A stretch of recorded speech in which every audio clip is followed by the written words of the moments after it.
Aber auch tief aus dem Herzen. Ja, der kam richtig tief aus dem Herzen. So, wie?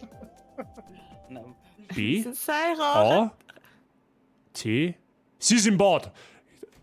Ah, der Sanity ist gerade um 20 gedroppt. Wir haben aber nur immer 36. Wallek! Oh. Was war? Der Schafker des Lebens. Ich hasse Spiel. Ich hasse Spiel so stark, ich sag's nicht, wie es ist. Wir haben das Licht jetzt andraht.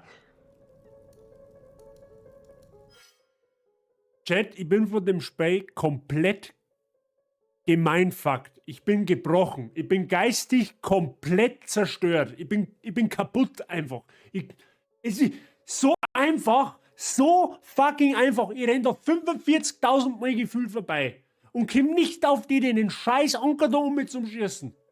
Ich bin einfach, das Spiel, das hackst mir auf. Ich sag's Ihnen ganz ehrlich. Es hackst mir nicht körperlich auf. Aber geistig bin ich ein ganz anderer Mensch nach dem Spiel. 100%ig, das schwöre ich Ihnen. Eigentlich müssen jetzt bald einmal die Weißen mit, also die Leute mit den weißen Turnschuhen, die warten jetzt dann schon langsam einmal angebracht. Ich bin ja gespannt, wie das mal wird, wenn ich dann wieder in die Arbeit gehe. Kannst du jetzt einfach verrecken, du Arschloch, du Grintix? Du gehst mir auf den Sack, Mann. Well done, Lord. Thy deeds shall be met with failure, just as I.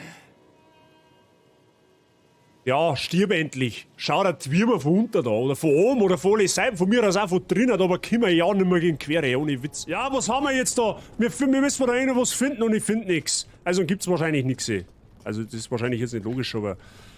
Don't come whining about pure Pokémon and other trivial junk like that.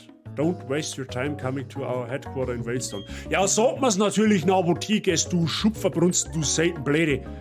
Es darf erst recht noch in Zeitung schreiben, dass er ja wirklich überhaupt keine Polizei und nichts hinterhergibt. Mein Gott, hey. Manchmal musst du echt fragen. So, ich kann Horrorfilme schauen, ist überhaupt kein Thema. Da bin ich richtig standhaft dagegen. Da tut's bei weitem nicht so viel. Aber Spiele, ich weiß auch nicht. Das ist, ich glaube, ich spiele so das Genre einfach so auf Zeiten. Deswegen bin ich da ein wenig empfindlich noch.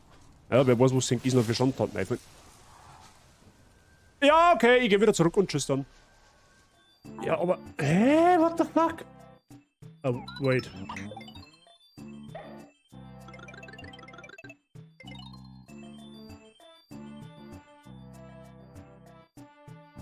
Das hat jetzt hoffentlich keiner gesehen.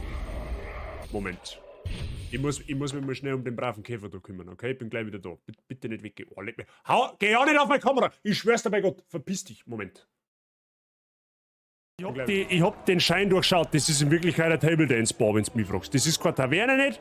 Da, die wackelt mit. Wer wollte vorher Tipf sein? Da habt ihr's. So, da Tipf. So.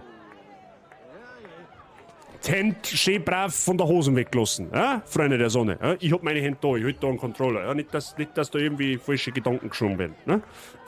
Noch wo. Ja, das wird nicht funktionieren in Assassin's Creed, glaube ich. Ja, das ist ein super Versteck, weißt du das? Ja, natürlich. Ja, ich seh dich schon da. Brauchst gar nicht versuchen, du Hamperer.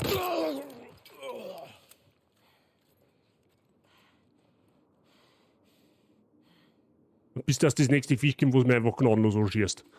Der Legolas schießt dem Elch aus 5 Kilometer Entfernung mit einem Arm auf dem Rücken gebunden, einen stumpfen Pfeil mit einer durchhängenden Bogensehne ins Arschloch rein. Und zwar genau ins Arschloch. Ja? Der hat den Skill dazu. Ja? Und schaut dabei noch gut aus, richtig. Alle tragen Kostüme. Wie? So, und die Frage, ich hätte einen Stachel, darf ich die bestäuben, was? Das glaube ich war nein. Okay, dann gehe ich wieder. So, was bist du? Du bist ein Welpen-Pokémon. Das ist ein Feen-Pokémon. What the fuck? Ich hab jetzt mit ein Feen-Pokémon schon so bald im Spiel. Holy shit. Dieses Pokémon fühlt sich glatt und feucht an.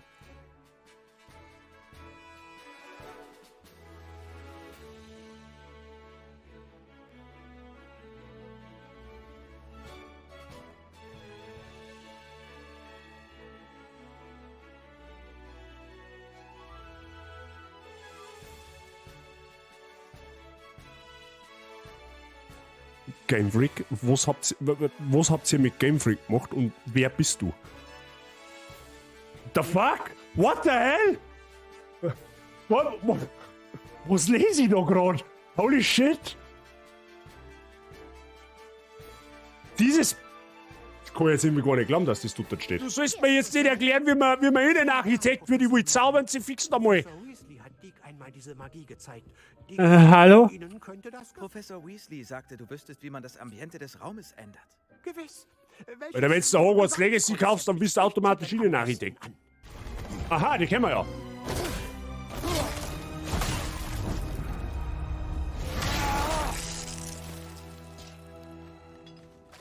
War ziemlich cooler Arc, definitiv. Oh, jetzt kommt die blöde Fotze von hinten. Möchtest du eigentlich... Oh Gott, das ist jetzt ein zweifelhaft da. Ich hab's... Nein, leider, ich hab's nicht so gemacht, wie ich es gesagt habe, okay? Halt sein Bittchen zurück. Sag mal, was ist das? 02? Oh, leck, Alter, bist du behindert. Ich hab keinen Bock, und ihr? Ja, ist mir wurscht. Scheiß auf Gegnerpräsenz. Okay, scheiß doch nicht auf Gegnerpräsenz. Okay, das war... Okay, da sollte man vielleicht nicht blindlings reinrennen. Ah ja, der wäre perfekt. Freunde der Sonne, so versteckt man im Jahr 2023 in Assassin's Creed Brotherhood Leichen. Ja? Die ist quasi unsichtbar. Die konnte. Hallo. Können wir Zeit nicht nochmal irgendwie, weiß ich nicht, in Juni zurück dran oder so? Oh, leck, wie der Troll ist so stark. Kannst du gar nicht sagen. Oh, happy Habitiere, servus Dev, servus Andi, servus Mike, grüß euch. So lecker Habitiere. Wie geht's eng? geht's eng noch gut oder haben wir nervös oder aufgeregt oder keine Ahnung. Ich kann meine aktuelle Gefühlslage nicht so ganz erklären. Weiß ich nicht. Es ist irgendwie so eine Mischung aus, ich bin irgendwie gespannt und ich habe überhaupt keine Lust. irgendwie ist es so irgendwas dazwischen drin. So ganz komisch. Rübsi, habe ich dir einen wunderschönen guten Nachmittag. Ja, den habe ich geholt. Ganz ehrlich, ohne Witz, ich darf jetzt lieber bis um 10 Uhr auf der Baustelle arbeiten. Ich sag's dir ganz ehrlich, wie es ist. Jetzt geht's mir besser. Vorher das Inlay von meinem Schuh mal gewaschen. Oh, ja, okay. Da ist er jetzt nicht mehr ganz so nach Verwesung riecht. So, ja, kenne ich. Ist unangenehm. Man macht auf alle Fälle aus, wenn der mal ein bisschen Wasser zu Gesicht kriegt, was nicht vom eigenen Körper stammt. Fühlt sich gleich wieder besser. Ja, auf alle Fälle. Auf alle Fälle. Na gut, okay. Ja, es wird interessant da halt, was das hier Warleck. Ich hab keine Ahnung. Es ist für mich halt komplett blind. Ich weiß gar nicht, ob ich das im Titel stehe. Habe ich im Titel stehen. Ich weiß eigentlich bis auf ein paar Trailer-Szenen gar nichts von dem Spiel. Ich hab, wie gesagt, ich hab's bei der Yassi ein bisschen gesehen, oder was heißt ein bisschen gesehen, so nebenbei halt ein wenig mitlaufen lassen. Ich hab's beim Bärtigen ein bisschen nebenbei so mitlaufen lassen und bei der Sabi habe ich auch ein bisschen nebenbei mitlaufen können, aber nicht aktiv verfolgt. Also ich weiß gar nichts von dem Spiel. Das wird ganz, ganz furchtbar schlimm werden heute. Und auch die nächsten Tage, wo wir das spielen. Ja, voll gut, Dankeschön. Und selber, letzte Woche bin ich nicht dazu gekommen, aber gestern hab ich mein Leberkäse und Wurstfachverkäuferin des Vertrauens. Oh ja, stimmt, da haben wir geschmatzt drüber. Und, wie es glaubt bei Mr. Andi, jetzt weißt du sagst, genau, da war ja was, richtig. Joje, habe ich dir, grüß dich gut. Ich hoffe, es ist gut ausgegangen. Wir haben ja da in Form von der ganzen gesamten Basis haben wir dir ja Zehen und Daumen gedruckt. Ich hoffe, es ist zauberhaft gelaufen. Ja, ich hoffe, sie hat die jetzt nicht eiskalt stehen lassen. Das dann sagst du mir, wo die ist, dann... Nein, das sag ich jetzt nicht. Jetzt hätte ich schon fast so, dann hau ich meine Wurst ums Mai. Aber das ist in dem Kontext ein bisschen zweifelhaft, wenn ich das sage. Jo, nächste Woche am Freitag. Sehr gut, perfekt, easy. Dann wünsche ich dir weiterhin viel Erfolg dabei. Auf jetzt wieder. Na, Sabi. Hallo. Sabi, danke dir für dein Raid. Vielen lieben Dank. Habe ich dir Saibo, habe ich dir Trick, habe ich dir Prof, habe ich dir Price, Habideri Ususki, ich hoffe, ich spreche das richtig aus. Hallo Sabi, hallo Hitachi. Haben wir sonst, wen haben wir denn da noch? Der Mike ist auch dabei, ich glaube, der war schon da. Wie geht's euch? Verstärkung, Tyreus Habideri, grüß dich Gott. Ja, sie ist auch schon da. Dankeschön für den Shout. Ja, mindestens, ja. Ja, jetzt alles. Ich bin so schön, ich bin so toll. Aus Tirol. So, jetzt drückt sie am alles aus. Sabi, vielen lieben Dank für dein Raid. Ich brauche die Verstärkung halt von die Drachen. Außer mit die Death, halt gibt's Nudeln. Ja, alles. Sabi, danke dir für dein Raid. Ich brauche deine Verstärkung mit von der Pixelaten. Hallo Mike. Leid, Sabi, danke. Ich brauche die Verstärkung von den Drachen ganz, ganz dringend. Das, glaube ich, wird ganz furchtbar schlimm. Grüß euch an alle Neuen. Ich bin der Bazi, ihr Herz ist, ich sprich ausnahmslos niederbayerisch. Wenn es irgendwelche Fragen gibt zu mir und meiner Person oder wenn ihr irgendwas nicht versteht. Ich sage dir gleich, wenn du dann einen Anwalt nimmst, dann baust du kein Heidel nicht mehr. Kann ich anmoderieren, bitte?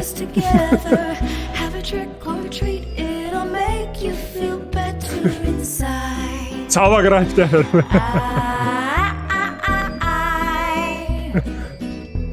Hast du einen Command zum Erschrecken? Bis auf die Sound-Alerts, die ich zur Verfügung habe, habe ich per se gar nichts. Und ich glaube, das ist gerade beim heutigen Spiel ganz gut so. Ja, ich glaube... Ja, die hörst du gerade alle. Ja, also ich glaube, alle Sound-Alerts, die ich habe, die werden ausreichen. Ja, da ist aber Cooldown drauf, da müsst ihr aufpassen, also das könnt ihr nicht spammen. Aber ich glaube, Madison wird das, was Jumpscares und so weiter macht, mehr als wir deutlich und gut genug erfüllen. Da glaube ich, brauchen wir uns nicht oben.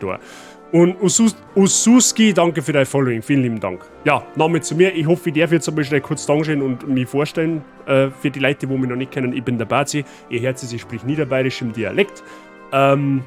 Wir spielen halt Madison. Ich kenne dieses Spiel nur vom Hörensagen. Man munkelt, es ist ganz, ganz schlimm. Bis auf die paar Trailer-Ausschnitte, die ich gesehen habe, ist es verdammt schlimm. Es ist für mich komplett eine neue Erfahrung. Ich habe noch kein Horrorspiel gespielt, was dieses Level hat. Wenn ihr irgendwelche Fragen zu mir habt, bitte stellt es einfach gern. Wenn ihr irgendwelche Probleme habt, mich zu verstehen, einfach gern in den Chat schreiben. Ich und sowohl auch die Community helfen da sehr gern aus. Vielen lieben Dank. Sabi, nochmal vielen Dank für den Raid.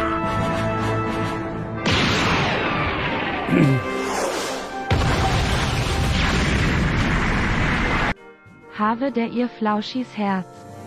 Mr. Werb, habe ich dir, grüß dich Gott. Merci dir für deinen Resub im 22. Monat. Vielen lieben Dank für deine lange Treue. Ich hoffe, dir geht's gut und weiterhin viel Spaß in der Basis, viel Spaß mit den Emotes. Vielen lieben Dank. Habe ich dir, Schwieg, grüß dich Gott. Ich hoffe, ich habe niemanden überlesen. Ja, also, falls ich irgendwen überlesen habe, I'm sorry. Ja, es tut mir leid. Ich möchte, der Andi hat noch irgendwas geschrieben. Der Andi hat vorher noch irgendwas hat der Andi noch geschrieben. Muss ich schnell aufscrollen. Muss ich ihm schnell aufscrollen, weil sonst meine... Oder auch nicht, vielleicht haben wir ja täuscht. Wer habe ich dir? Schönen Dank, Bazi, gang auf meine Schulter noch geholfen. Mir helfen wir immer. Ja? Wenn du siehst, du schreist einfach, dann stehen wir mir wie eine Armee hinter dir. Da weiß er direkt aus. Was soll das bitte heißen? Ihr erschreckt doch niemanden? Na, natürlich, die Community würde das niemals tun, wenn ihr Horrorspiel spielt. Warum sollte man so unmenschlich sein und den Streamer so derartig vom Stuhl reißen lassen, dass es nicht mehr schöner geht? Also, ich dachte, da denke ich niemals zu dran. Ich habe das Spiel mal bei jemandem auf dem Rücksitz mitgespielt, Discord, und ich fand es oft gruselig. Danke, ich hab dir auch äußerst lieb, Saibo. Vielen Dank. Ich meine, toll, das ist genau das, was ich jetzt hören will an dieser Stelle. Ja, du hättest da schreiben können, da regnen's Marshmallows in dem Spiel. Nein, muss natürlich ja so eingrätschen. Aber okay, jetzt habe ich noch mehr Bock, das Spiel zum Spielen. Na, Quatsch. Alles flauschig bei euch? Ja, wenn du mir in 5 Minuten nach mir fragst, dann wahrscheinlich nicht mehr. Aber ja, an und für sich schon.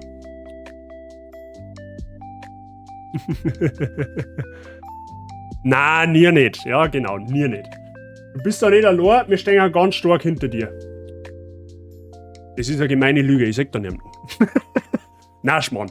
wir müssen da alle miteinander durch. Ja? Es wird für mich wahrscheinlich schlimmer als für euch, weil ihr habt halt den Vorteil, es könnt ihr ein Kissen vors Gesicht hauen oder eine Zeitung oder was weiß ich. Und ich hab da nur mein mickriges Mikrofon, das was ihr wahrscheinlich nicht einmal richtig seht. Da kann man mich so ein bisschen dahinter drücken und dann war's das. Ja? Aber gut.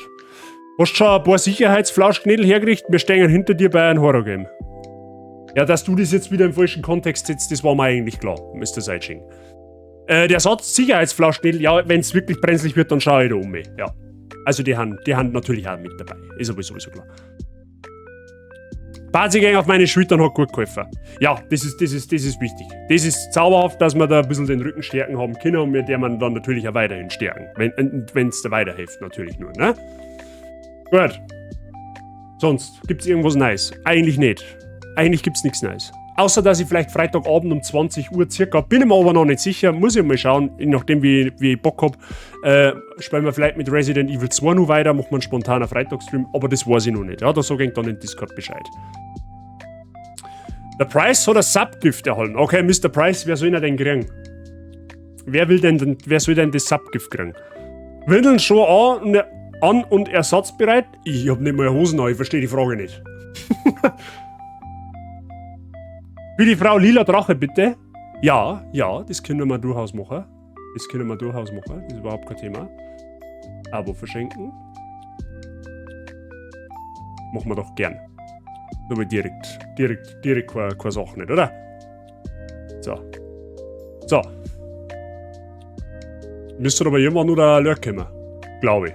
Hoffe. Wollte ich aber sagen, gell? Ruffy, jetzt aber so zintig, gell?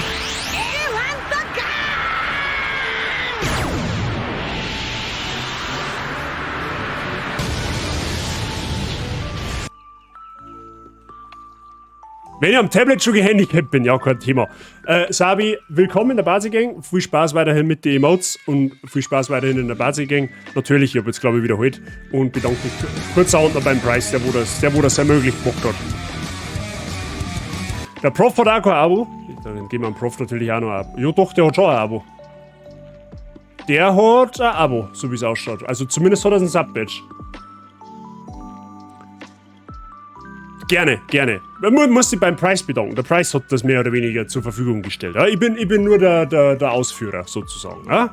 Flash habe ich dir, grüß dich, Birgit habe ich dir. Und den haben wir schon lange nicht mehr gehört. Der Stierknackvogel. Ein Andi, ja, okay.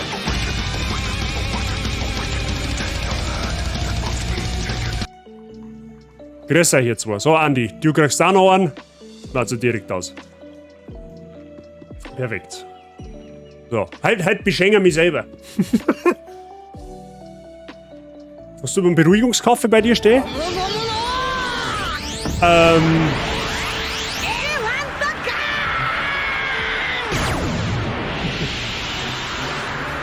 You know.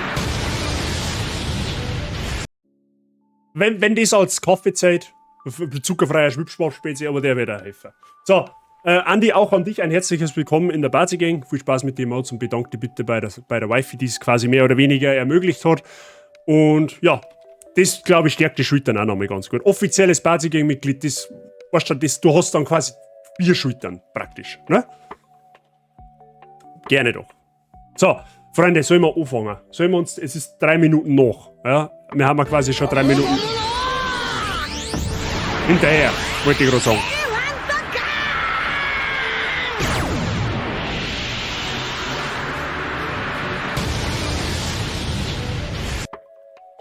Mike, danke dir, dass du einen Flash in die Basi-Gang hast. Flash, willkommen in der Basi-Gang. Du bist aber jetzt offiziell geschubst und alle anderen auch, die jetzt neu dazugekommen haben. Nein, jetzt machen wir keine Pause. Ich hau dir gleich einen Anzug, wenn du bist. Nein, jetzt brauchen wir noch keinen Anwalt nicht. Flash, du bist offiziell jetzt ein Geschubster.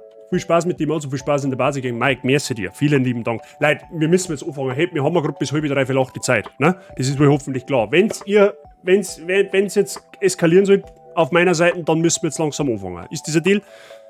Jetzt habe ich Bierwampen und Bierschultern. Ja, sagst du, doppelt halb besser, haben wir mal sagen lassen. Gut, jetzt machen wir da mal leise. Ja? Freunde, für euch ist jetzt Folgendes wichtig, ja? Vor allem für die Leute, die es noch nicht kennen. Sound ganz laut auftragen, idealerweise mit einem Headset. Ja? Das ist das Erste. Licht ganz ausschalten. Zeitung unterlegen und Hosen ausziehen. Ja, für mehr Feeling. Ja, das ist ganz, ganz wichtig. Für alle anderen, die das schon kennen, brauche ich es eh nicht erklären, wie es läuft. Ja? Dankeschön. So, und jetzt schauen wir uns den Wahnsinn einmal genauer an. Ja? Den Wahnsinn, den schauen wir uns jetzt einmal ein wenig genauer an, was da jetzt gleich Phase ist. Ich glaube, das wird äußerst unzauberhaft werden, wenn du mich fragst. Ja, ihr seht meinen schönen Ultradrachen im Hintergrund, das geht leider nicht anders, aber das muss halt einfach so sein. So. Halt, die sitzt da nicht, jetzt aber schnell, gell? Birgit, jetzt haben wir aber lang genug gelabert. Jetzt muss aber mal presto, gell? So, da sagt er sogar Headphones. Ja, super, ein 3D Surround Sound hat es auch noch das Spiel, ja, weil es nicht schlimmer wie ein Heckiner. Na toll. So. Spiel das Spiel mit der Nacht, du kannst mich fett am Arsch lecken. Bin seit 10 Minuten daheim, nur duschen und Haare waschen ging halt schnell. Ja, das kann ich verstehen. So, jetzt schauen wir mal, warum, hä? Also, Freunde, ihr müsst zwar bitte dann kurze Rückmeldung geben, wie es mit dem Sound ist, ja? Ich hab's jetzt mal ungefähr eingepegelt, es sollte passen, ja? So, schauen wir nur schnell die Optionen an. Ja, Sprache ist mir jetzt eigentlich wurscht, mir geht's um das da. So, da schrauben wir ein wenig auf. Ja, Hochmann ist in Ordnung. Wer da schon der Backer der PC? Der fliegt, den wirft's schon, wenn's nicht passt. So, und alles andere, meine, brauchen wir nicht. Okay. Ja, gut. Na gut, Freunde, dann glaube ich gönn mir nebenbei ein halbes Händel und Brezen. Man mag's tauschen, ich kümmere mich ums Händel und um Brezen und du spielst Madison? Ist das Flash, war so?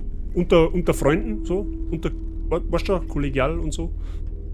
Wenn's deine jetzt auch noch zerstört, dann habe ich eine Schwurbler-Theorie. Ja, ich hoffe mal nicht, dass mein jetzt rennt, weil sonst flippe ich aus. Wobei, heute wird's mir wahrscheinlich sogar wurscht. Rein in die Olga. Okay, lass mich überlegen. Nein. Ja, toll. Und das sagst du wieder, das ist eine zauberhafte Community. Da wird nichts zum Brauchen. Okay, schauen wir es uns einmal an, okay?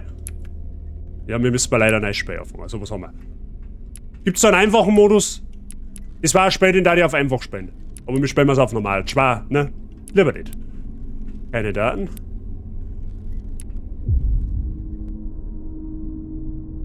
Ich hab keinen Bock nicht. Absolut nicht. Aber also wirklich so gar nicht.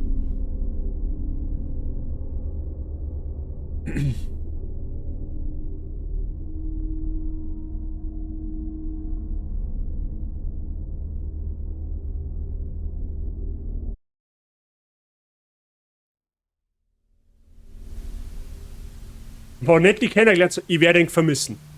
Ich werde ihn schmerzlich vermissen. Das wird, glaube ich, mein letztes Projekt auf der Plattform. Oh my God. Oh my head.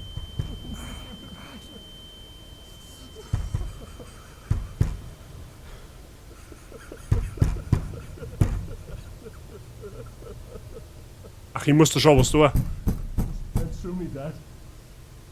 Just answer me that! Ja, chill doch dein Knirschein. Your own family. Your own blood. What the hell were you thinking? What in the hell crossed your mind? What the fuck is happening to you?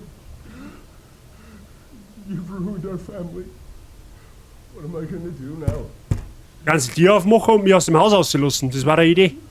What am I gonna do? What am I gonna do now?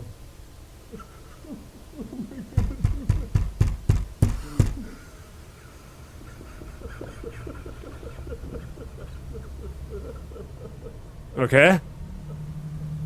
Ja, super, in der Bude gibt es schon keinen Fernsehempfang nicht. Das kann nicht gut sein.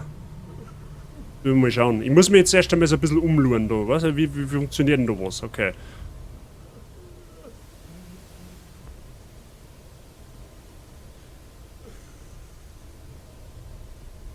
Okay. Wie kann ich jetzt... Hallo? Was sagt mir jetzt bitte nicht, dass ich mit dem Controller da nicht springen kann, weil sonst flippe ich aus. Hä? Ah! Ah! Ja, und jetzt? Okay, die Controllersteuerung muss ich erst, ne? Muss ich erst lernen.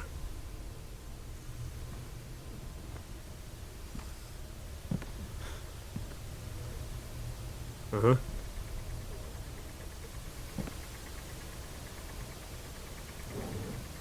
Oh, da haben wir einen Brief. Von deinem Cousin Romeo, Macklemore Street 626. Achso, und was da drin steht, weiß ich aber nicht, oder was? Okay. Ganz schön dampfig, die Bude, ja. Schon irgendwie, gell?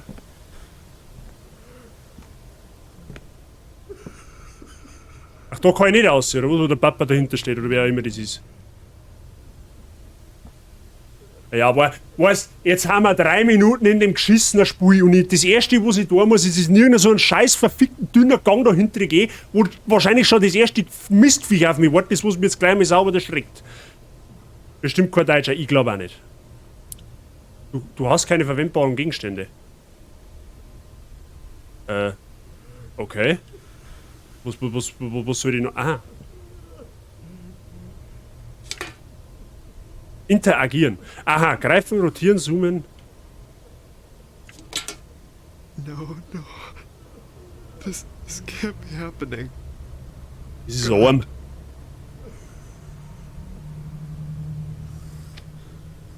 Das ist ein Fuß. Ja, zauberhaft. Ich freue mich wahnsinnig, dass ich da bin.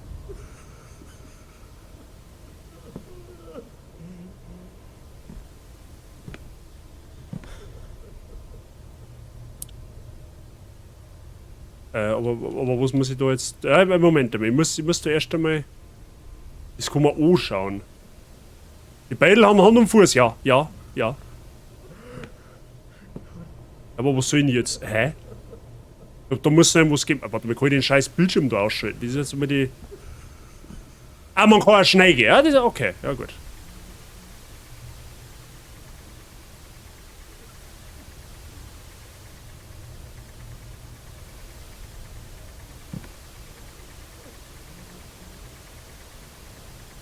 Okay.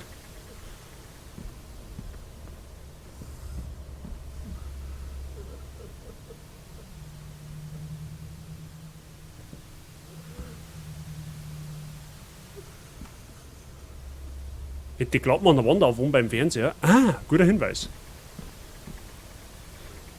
I have to find the handle. Wir müssen mal einen Griff finden, okay?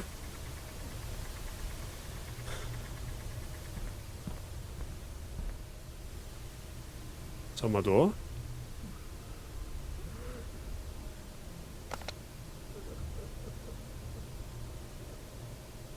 Schaut aus, wie wenn das ein Griff war, oder? Nein.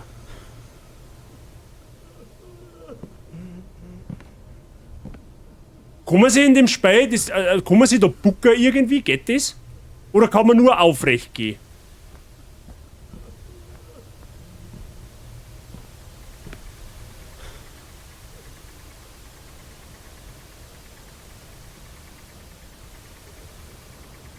Was hilft uns mit dem Bildschirm da dran?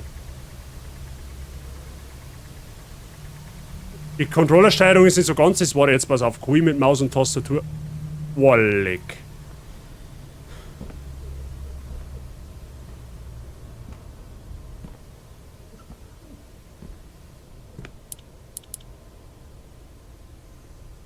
Okay, ja gut, aber das ist jetzt da auch nicht so groß.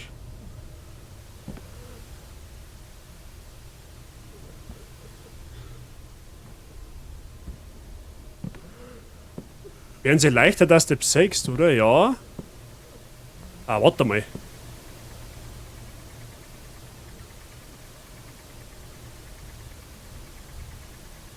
Schauen wir mal, vielleicht können wir... Toll, ich komme nicht mehr aus dem ersten Raum aus, ist vielleicht gar nicht schlecht. Ja gut, ich kann das nicht mehr. Aber ich kann es aber auch nicht behalten. Das kann man einstecken. Inventar, Haltegriff. Ah, okay, ja, okay, das kann man einstecken. I see what it is, man.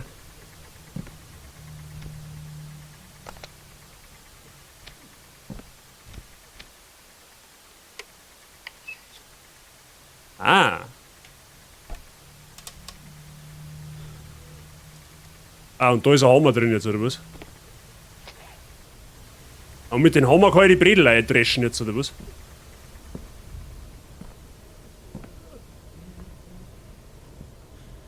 Ein Hammer, ja, der Hammer ist Hammer. Perfekt.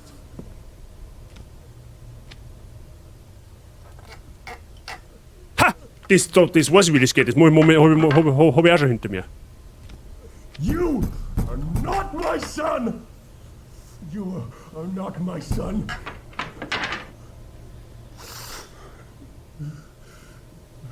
Please run. What an idiot I was. Should have taken you with them.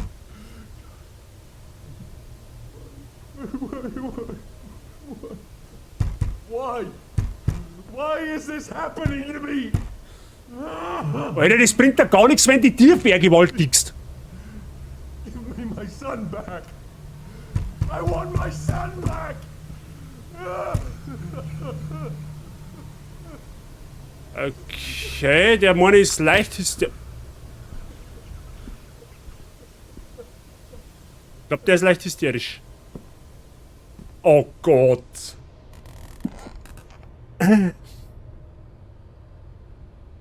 Okay, weiter. Oh, leck, wir behindert diesen.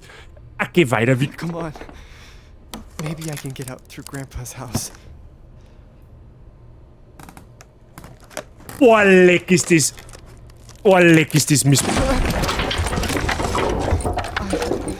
I gotta get out of here. Ja, tolle Wurst. Da hättest gar nicht reingehen sollen. Da. Ja, da ist Licht. Licht ist gut für uns. Mach die Tür auf. Oh, da ist Licht. Das ist gut für uns. Oh, leck, wenn das jetzt so. Und wenn ich mir jetzt denke, das ist jetzt gerade einmal der Anfang. Das ist ja jetzt schon so stark kreiselig, dass es zwei fällt. Okay, das ist wahrscheinlich der Ausgang, weil da haben 3 Geschlüsse drauf. Oder besser gesagt 5. Ja, perfekt.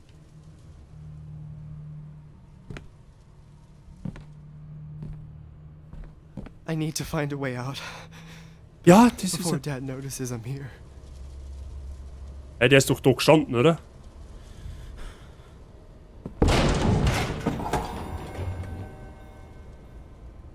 Ja, das war der erste. Und es werden viele weitere folgen. Was ist denn das? Der scheiß Kuckucksuhr oder was?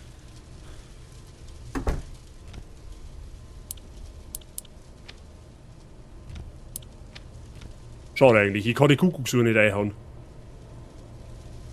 Ja? Da brauchen wir aber irgendwas. Was haben wir da? Da haben Beideln. Und irgendwas geht da ab. Und da oben ist auch ein Foto. Warum pick ich da ein Foto hier, ist die Frage. Hä? Und jetzt? Da geht's doch nicht weiter. Wasn't there a door here?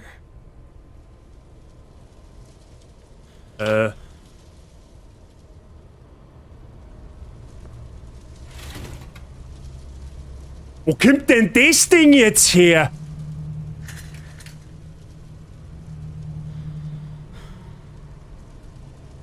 Das war doch. Mei, was knackst du auch so saublöd?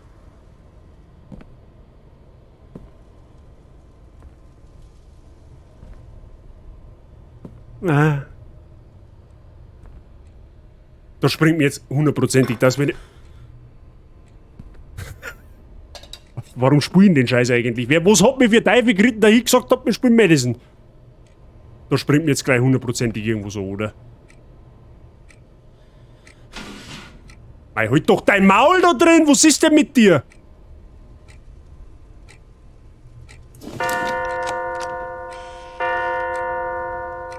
Oh, ich mag mich jetzt nicht umdrehen. Ich mag mich jetzt nicht. Nein, ich mag mich jetzt nicht umdrehen, ehrlich gesagt. Ich habe jetzt überhaupt keine Lust, nicht mich umzudrehen.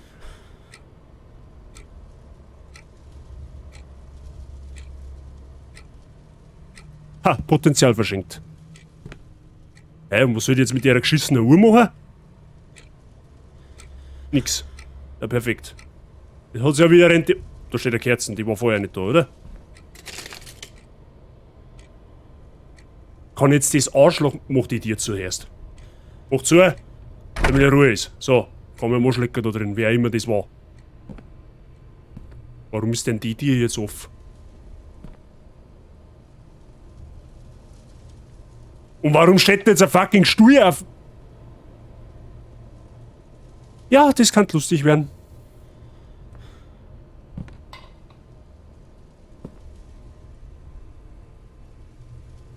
Ja, natürlich.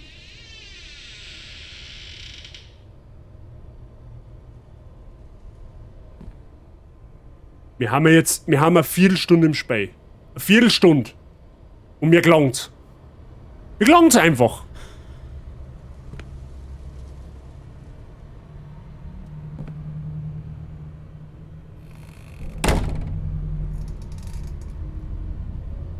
Ja, schön, gut.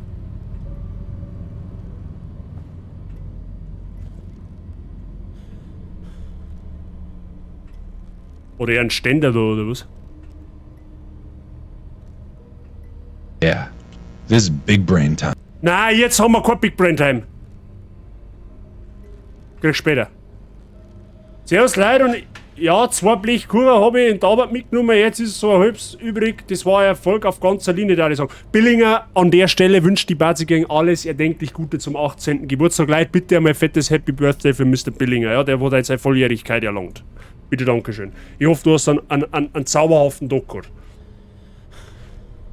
Bazi Gang ist bei dir, ja, hoffentlich. Also was anstatt dessen? Sofort. Sofort. Sag dir, wie es ist. Da will mein Chef ein bisschen Entspannung geben, dann will er. Ja, mach mal dann. Ja, wenn der erste Schießer mal durch ist, dann. Ja, okay. My birthday present? How did it get here? Aha. Ist denn kein Ernst? Halt dir um die Kamera. Oh, fuck off. Ja.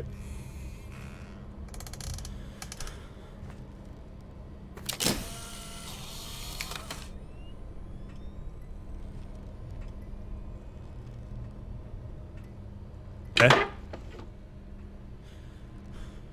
Ah ja, alles klar.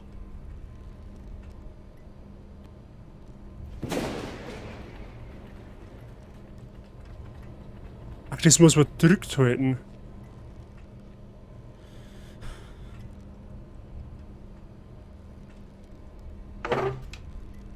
Hey, du, den Stuhl wegkehrst doch.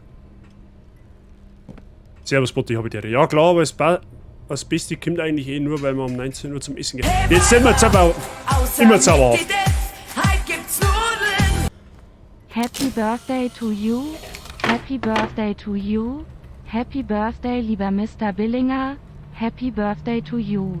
Sei, merci für deine 69 und ja, ich glaube, da ist genug gesagt worden dafür. Ja, ne? Nochmal alles Gute an der Stelle, Mr. Billinger. Okay, ich kann das Beidel wegstecken, aber hä? Und sonst weiß ich, sonst...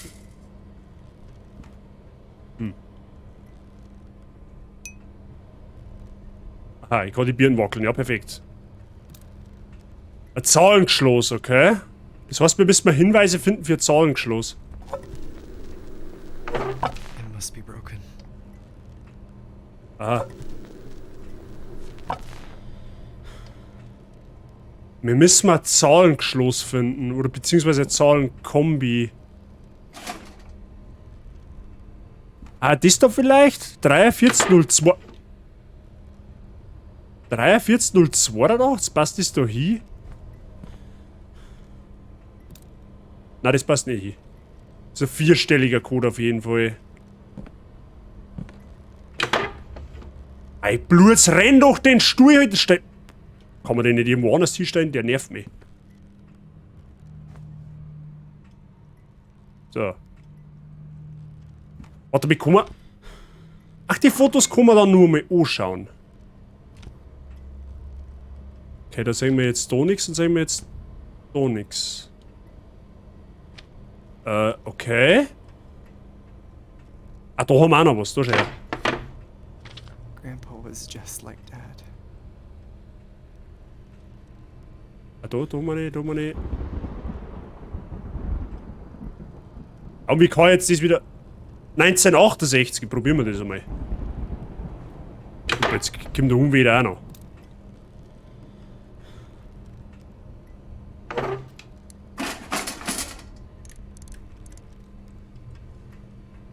Äh, 19...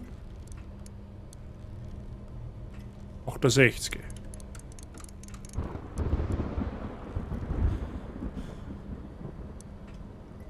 Ja, und jetzt?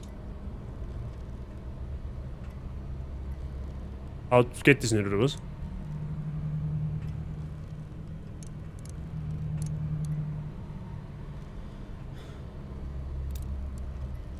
Okay, 1968 ist offensichtlich nicht.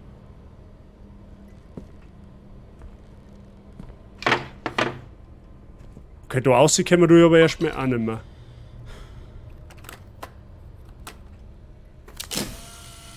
Schauen wir mal, vielleicht sagt uns das mit den Beidel da irgendetwas.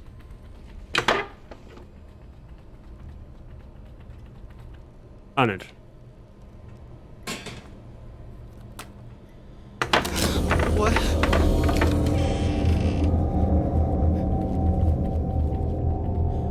Wow!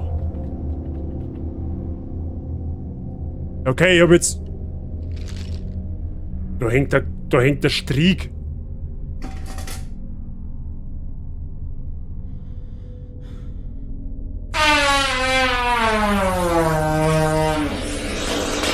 Der Schweder hat's immer in der Richtung. Echt? Nice try, Sabi. Also will ich mir jetzt der Hänger oder was? Ja, das ist dann das Spiel vielleicht vorbei. Das ist eine gute Idee. Okay. Oh, jetzt ist die Tür auf. Oh, na.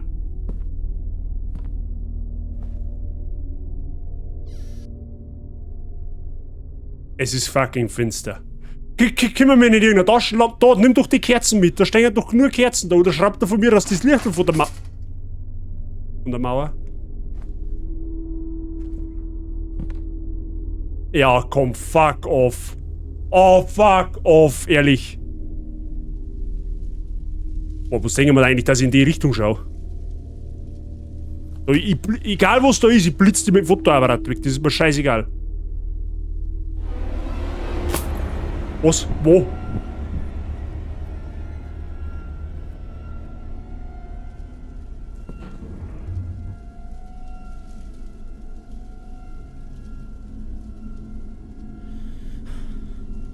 Also ich weiß nicht, ob ihr das seht, aber mir läuft massiv Gänsehaut.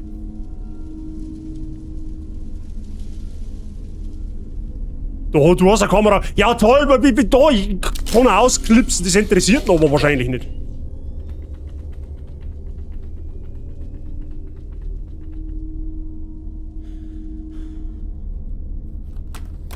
Ja, das ist gut. Da bleiben wir jetzt stehen, dann bleibt das Licht wenigstens so, gell? Ich hab gesagt, Licht an. Warum sollte ich denn das jetzt... Ich verstehe die Frage nicht. Aber was soll ich jetzt mit dir? Du gehst her.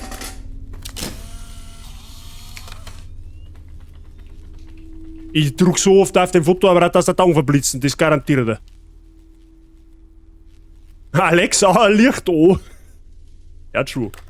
Ja, ich sag halt... Freunde, ich sag halt einfach gar nichts, gell? Also, bei aller Liebe.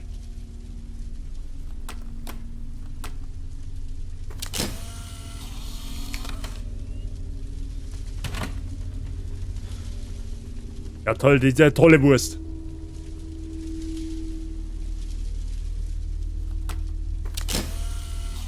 Hä? Was soll ich machen?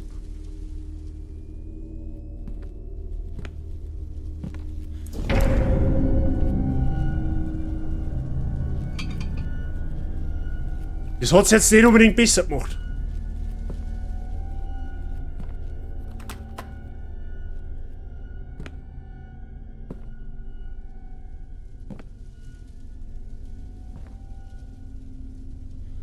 Ja und jetzt? Oh nein, ich mag mich gar nicht umdrehen. Ich mag mich... Nein. Ja, das ist gut. Das...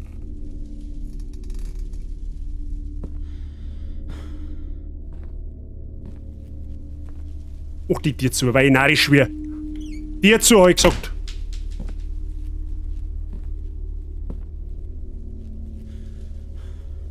Ah, da ist ein Foto. Kann man das Foto... Muss man das Foto vielleicht wegknipsen da? Oder wie sage ich das?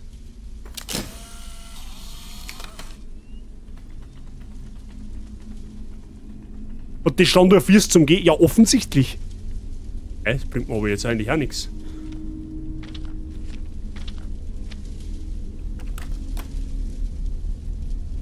Ja, okay.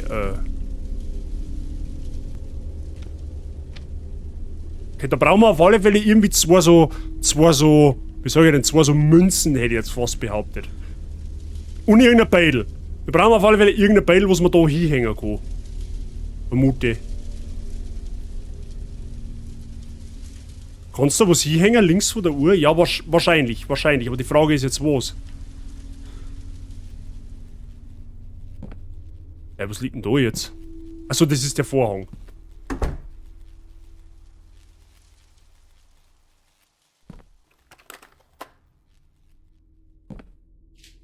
Ah, da ist ja auch noch die Tür.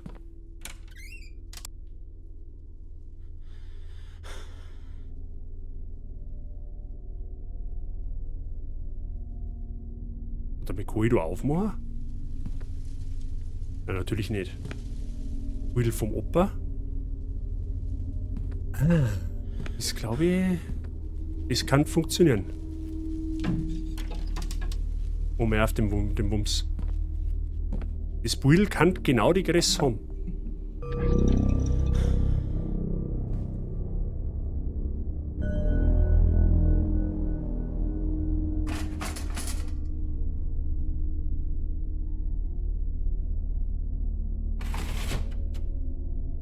Ich mag da gar nicht einschauen.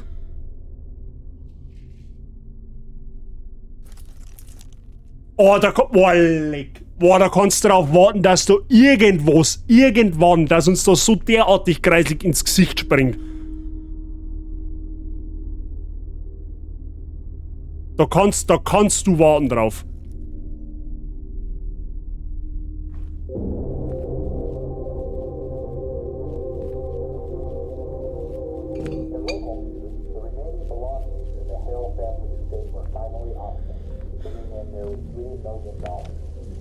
I should find a nail or something to hang it with. Jetzt muss ich einen scheiß Nagel auch noch finden, oder was? Weil der verfluchte...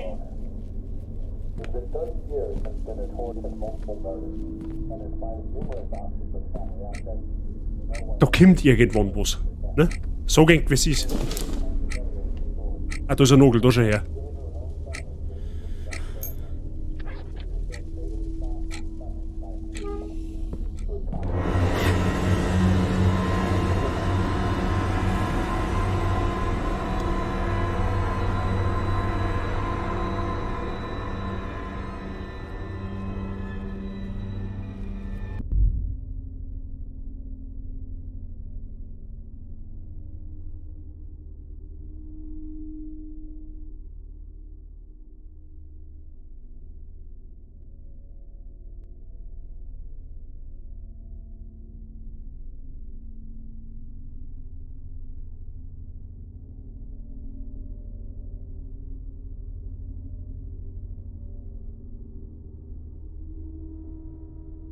Das kannst du halt voll vergessen. Das kannst du halt voll vergessen. So, was ist, ich spiele mir maximal 2 Streams, dann bin ich kaputt. Oh, leck ist das kreislich. Bist du bescheuert? Wir haben ja vielleicht gerade mal im Tutorial. Panzerknacker HBD, servus, grüß dich. Ja, toll. Was war jetzt? Das war unser Gegner quasi, oder was? Danke dir für dein Following. Wie geht's da? Ja, wow, toll. Jetzt läuft irgendeine so Zombie-Gestalt auch noch umeinander drin. Ja, perfekt, weil es hat ja eh noch nicht gelangt. Es war ja noch nicht intens genug. So. Jetzt haben wir erst einmal den Nagel da rein. So. Alter. Hau mal dem Viech einfach an, hau mal einen Nagel an Kopfwaffe. Das muss nicht auch helfen. So. Eine tolle Wurst. Und jetzt? Und der Red Delay im Hintergrund, Amateur, ja, der ist ja total schockgeschult. Der ist ja total schockgeschult, ne?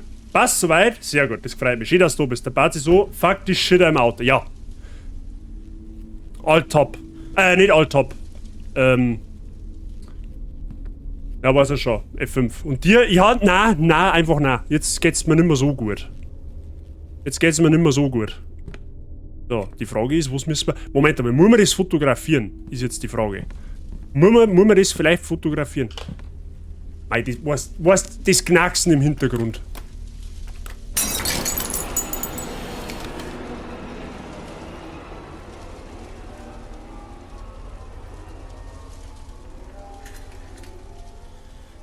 Garantiert, wenn ich mich jetzt umdrehe, dann springt mich was an, oder?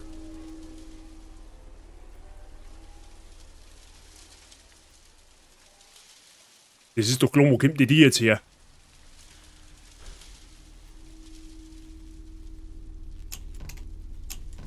Abgeschlossen. Ja, perfekt. Also ich meine, ich darf es jetzt gar nicht einmal so abwegig finden, wenn sie das ganze Spiel in dem Gang abspendet, ne? Weil dann kannst du nicht wirklich stark aus. Ne? Hätte ich jetzt persönlich auch nichts dagegen. Muss nicht größer werden. So. Der. Warte mal. Da war doch irgendein. Du in das Ding musst einschauen, da passiert jetzt gleich irgendeine dumme Scheiße, weil da ist doch die andere. Was war denn das? Weil. Mach die Tür zu, weil du wie narrisch. Mach zu. Zu. Sehr gut. Da passiert irgendeine dumme Scheiße, wenn man da reinschaut.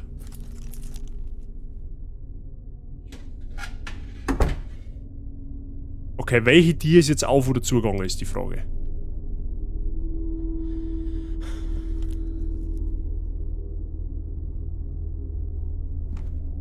Kannst du aber auch nicht davon laufen. Ja gut, da hast du jetzt auch wieder recht.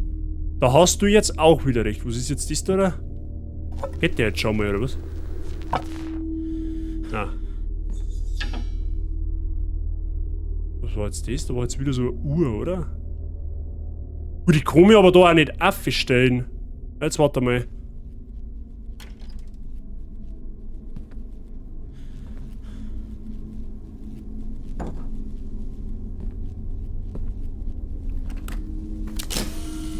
Gut, wegfotografieren kann ich es offensichtlich auch nicht. Sehr gut, perfekt, easy. Sonst auch nichts. Okay, wir brauchen mal irgendeinen Schlüssel, meine, oder? Abgeschlossen. Okay, dann brauchen wir offensichtlich irgendeinen Schlüssel. Was haben wir da jetzt noch? Ich darf mit dem Hammer aufhören. Das hat schon mal geholfen. Warte, wie muss man da vielleicht noch mehr eine fotografieren?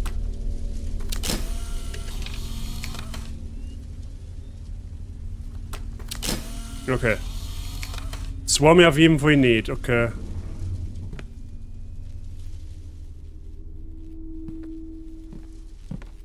Alter, warum her denn ich hinter mir die ganze Zeit Steps? Jetzt bin ich gleich narrisch. Ohne Witz. Jetzt hab ich das Headset verkehrt auf, oder was?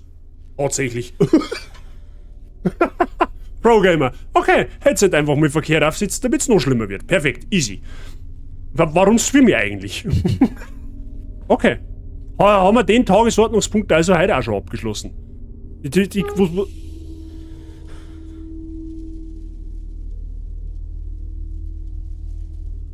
Pros. Ja, natürlich, hallo? Ja, ich werde wahrscheinlich da rein müssen, oder? Ja, das hilft ja nicht.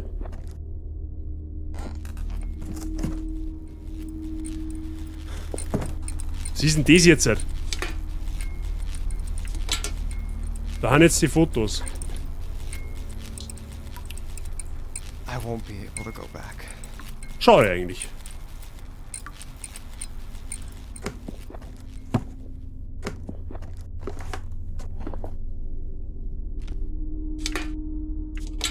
Ja, da haben die Fotos herin, okay, schön, aber was? Sonnenkiste. Okay. Schau mal, da geht nix. Wo ist denn jetzt das Telefon?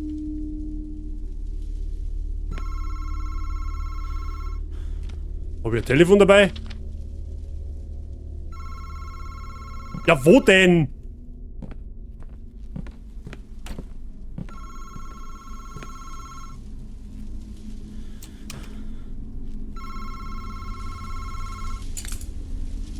Hä? Wo ist das Telefon? Am Kastel. Am was für ein Kastel?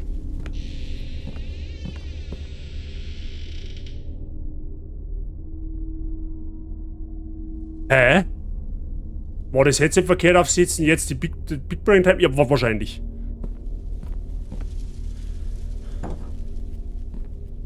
Okay. Ich renn da gerade so ein bisschen planlos durch die Gegend. Ich weiß jetzt ehrlich gesagt nicht, was ich machen soll. Warte, wir können vielleicht jetzt da den Code eingeben.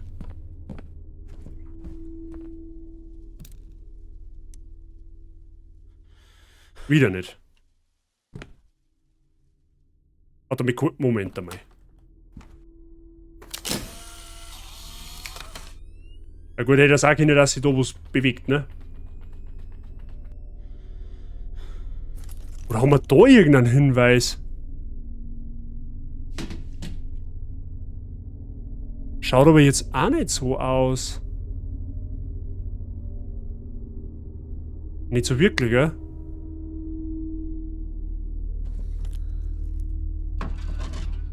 Okay, ich verstehe jetzt die Frage nicht. Da kann ich ja jetzt auch nichts machen, oder? Nö.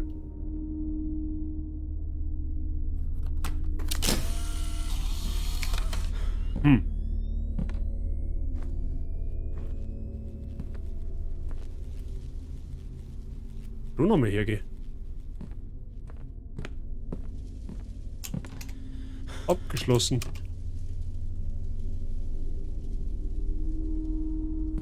Ah, warte mal. Kann man die Beidel eventuell da herlegen? Oder, Moment einmal, da waren doch da auch so karge Stellen, oder? Da waren so karge Stellen dort.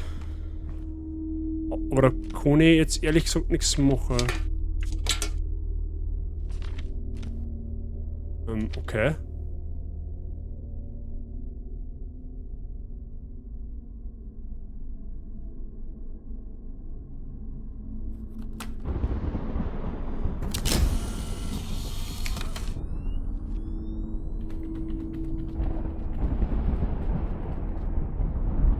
Da kommt ein Hinweis.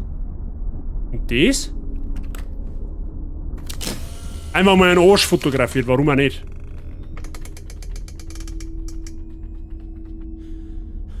Auch nicht. Okay, ja, dann stehe ich aber jetzt massiv auf dem Schlauch. Dann weiß ich jetzt nicht, was ich machen soll. Da kann ich mit nichts interagieren. Da auch nicht. Ah, da kann man vielleicht das noch fotografieren, da. Mal nicht, dass uns... Wahrscheinlich wird es uns nichts bringen, aber...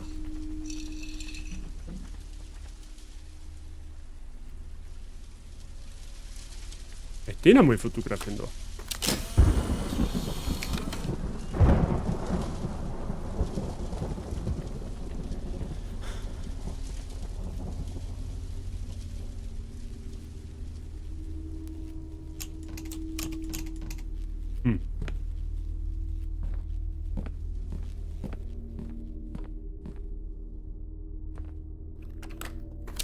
Licht ausknipst, hat vorher schon geholfen. Aber was soll ich jetzt tun? Ich verstehe es nicht.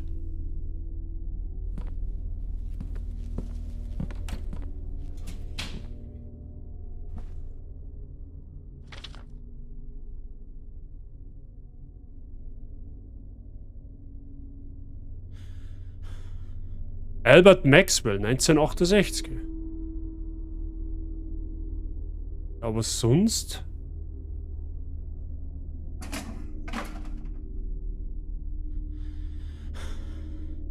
Da hängen da überall die gleichen Fotos. Oder muss man da eine fotografieren? Das kann natürlich auch möglich sein. Jetzt pass mal beobacht.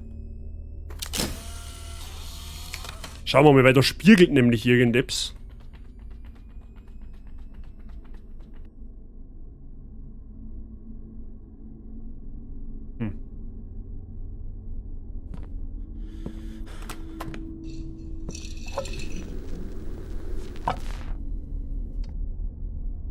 Okay, die Freunde der Sonne, ich sag's euch, was ist, ich check's nicht. Ich weiß nicht, was ich jetzt machen soll.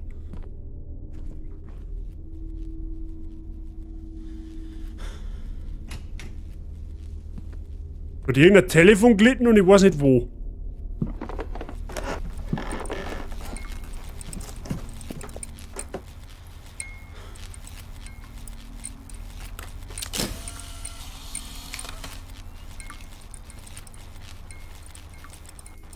Wir alle Beuteln fotografieren. Das können wir probieren, ja.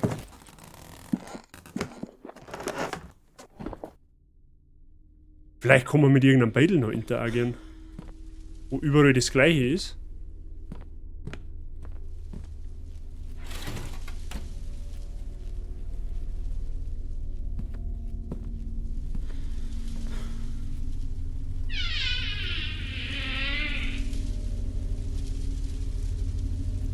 Da oben, das ist halt so komisch, weil da auch ein Foto oben ist. Schauen wir mal, vielleicht gibt uns ja das noch irgendeinen Hinweis, das Foto da oben. Oder auch nicht.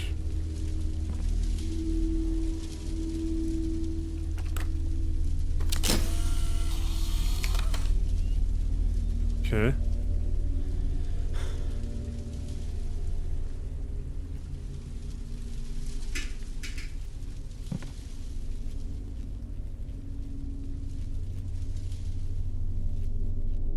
Okay, ich stehe halt einfach absolut auf dem Schlauch. Ich hab...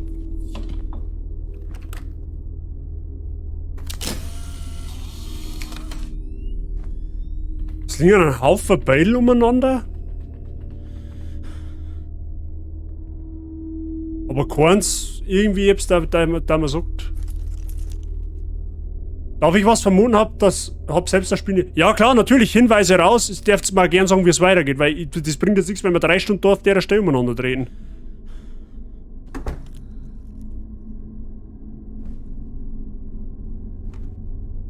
Guck mal durch das Loch, ohne direkt durchzugucken, nach links hinein. Ah. Da ist irgendein Pentagramm. Mit 3 Fragezeichen in der Mitte. Gut war's das Handel mit der schönen, atmosphärischen und in Stimmung gekommenen Bazi als Hintergrund. Hauptsache es hat dir geschmeckt. Geht zum Grammophon. Okay.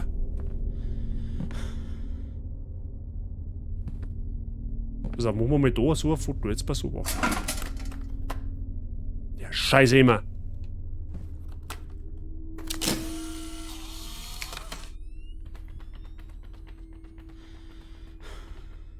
Nein, das bringt uns nichts. Okay, der Mike meint zum Grammophon.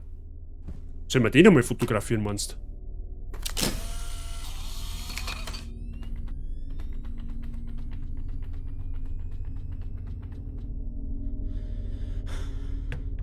Abgeschlossen? Ist das dein Scheiß Ernst? Ja, es macht Sinn. Okay, ja gut, dass so funzlig ist. Toll. Na, dann wissen wir das jetzt auch.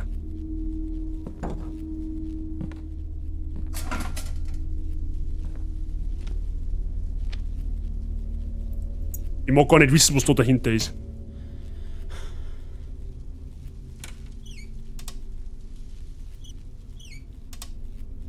Ja genau, da haben wir nämlich von da reingeschaut, okay. What the hell has Dad been doing here? Madison Hell dumped... Was? Dad said he was repairing Grandpa's house, but instead he's been investigating this woman? What is going on? Ja, tolle was. Die Controllersteuerung ist, glaube ich, gar nicht so ideal. Ich glaube, ja... Ein Video... Boah, leck, was haben wir denn da jetzt alles? Da geht's auf alle Fälle... Da geht's aussehen. Wir haben jetzt 3 Fotos... Mit 3 Kreisen und in der Mitte dieser Fragezeichen. Okay. Keep away from children. Noch mehr Schlüssel.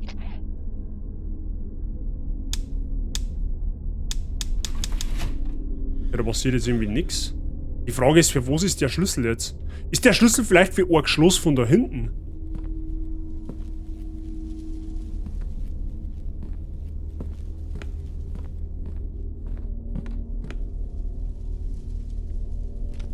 Ah!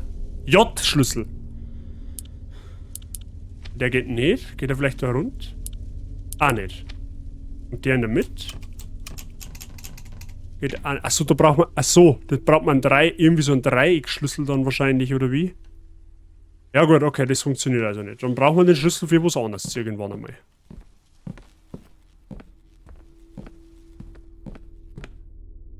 Ja gut, dann schauen wir halt da einmal.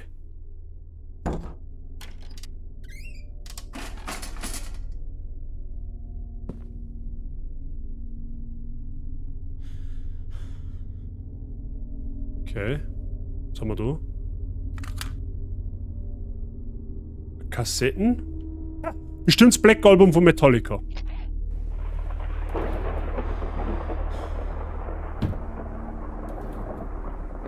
oder? I know tapes and... Priest Thomas? Oh. Ich hoffe, das wird... John, ich hoffe, das wird dir nützlich sein. Sei bitte vorsichtig, denk daran, worüber wir gesprochen haben. Ich melde mich wieder so schnell ich kann. Priester Thomas. Ich weiß, dass Bandaufnahmen altmodisch sind, aber ich bin nicht so gut mit Computern. Okay.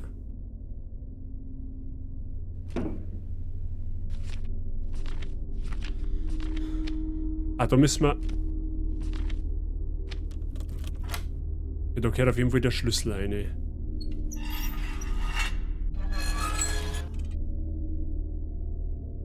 Nehmen.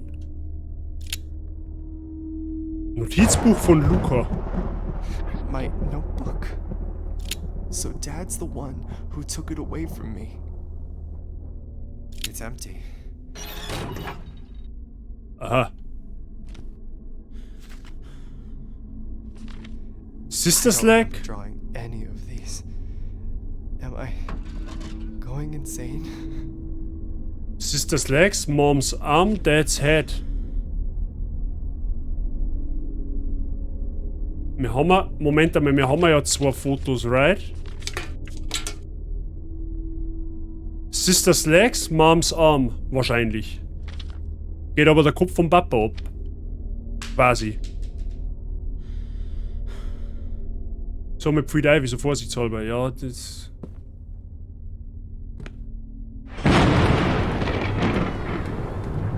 Meine Fresse, hey. Ach, da hinten ist auch noch ein Tier. Der Papa lebt ja noch. Ja, true, stimmt. Oder ist es der Onkel? Ich kann mir mal einer erklären, warum die Horrorspiele immer in so mordsriesen Buden sein müssen. Grandpa's house. Opas Haus. I haven't been here since he died. Ja, toll. Da ist das Telefon, was vorher gelitten hat. Und da haben wir einen Kassettenrekorder, okay. Was haben wir da? Fuck. This storm must have taken out the power. I think Grandpa had a generator in the basement. Natürlich ist ein Stromgenerator im Keller. Wo war er denn auch sonst? Er wird ja wohl kaum neben der Couch stehen. Oder hinterm Fernseher. Wo noch normale Leute hinbauen sollten. Oh, come on. Haben wir sowas wie eine Map? Wahrscheinlich nicht.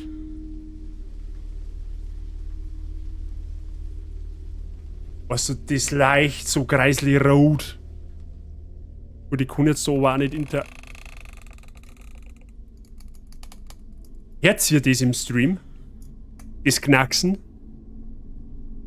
Bläder war er zum Dachboden. Das ist, kommt sich aufs Gleiche, ja. Im Keller ist immer sicher. Ja, geh du mal um Mitternacht in den Keller runter und frag über Treppen runter im Finstern und sag mir dann, ob es sicher war. Hört man. Okay, ja gut, wenigstens habt ihr es dann auch wegen. Was ist jetzt das? Da, Notruf 112.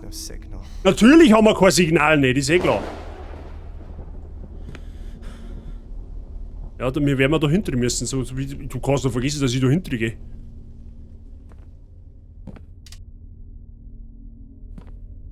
Gut, dass da zu ist. Das ist schon mal gut, ne? Wenn da die zu ist, kann ja bekanntermaßen nichts rauskommen. Aber die ist oft. Das ist schlecht für uns. Ja, da ist die scheiß Treppen in den Keller oben. Nein, das Fenster macht zu. Da mag ich gar nicht wissen, was da drin ist. Wolleck!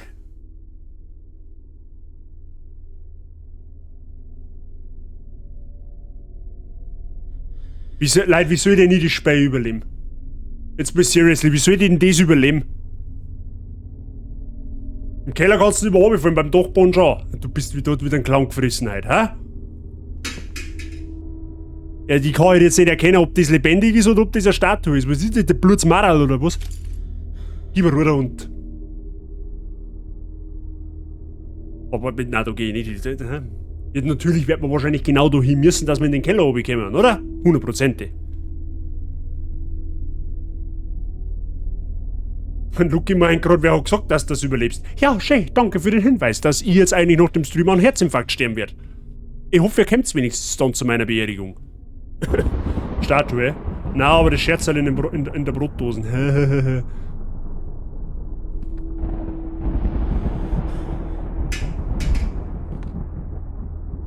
Wenn's nicht hingehst, kommt's zu dir. Ja, richtig, genau. Das ist ja das Problem. Wenn's nicht... Wie viel haben wir noch hier? Glaube ich nicht, dass das was bringt. Stell dir mal vor, die Statue verfolgt dich. Kannst du einfach Smile halten, bitte? Das wird mit Sicherheit noch passieren. Ja, natürlich hängt da irgendein was soll denn das sein? Irgendein so ein Dämonenviech, oder? Neben der Maria. Das passt da perfekt. Für was ist denn sie eigentlich da? Sitzt mit Weihwasser da noch spürzen, oder was? Oh Gott, da ist es auch so grindig finster dahinter. In dem ganzen Haus ist finster. Ich mag da nicht so. Da ist eine Energy da. Was ist denn das überhaupt? Nutrition! Sehr gut. Der Trainingsbooster ist am Start. 3 Dosen davon. Perfekt. Das war meine erste Reaktion. Erstmal einen Hammer schmeißen. Wenn du die Reaktion dann noch hast, kann man den Fernseher anmachen? Natürlich nicht. Ja, da ist der Winkelkatze. Perfekt. Aber Moment einmal. Du hast doch da bestimmt ein Weihwasser drin, oder? 100%. Schorsdrucker. Perfekt. Easy. Ja, ich sage einmal, wir werden mal in den Keller haben müssen. Da werden wir nicht drum rumkommen. So sehr mich streibt dagegen.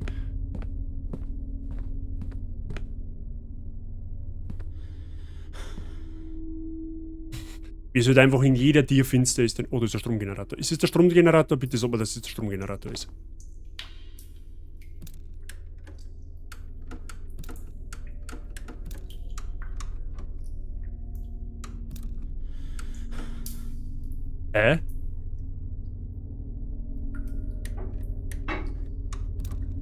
Ah, da geht's noch eine Reihenfolge.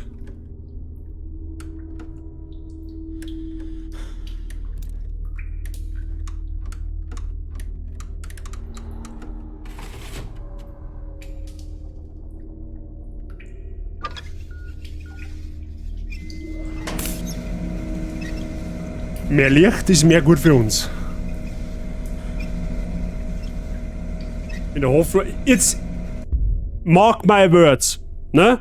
Irgendwas haben wir jetzt triggert. Ne? Den Strom wieder anschalten, da ist jetzt irgendwas oben, was uns gleich ans Leder will. Weihwasser in der Wasserpix und dahin geht's. Ja, genau.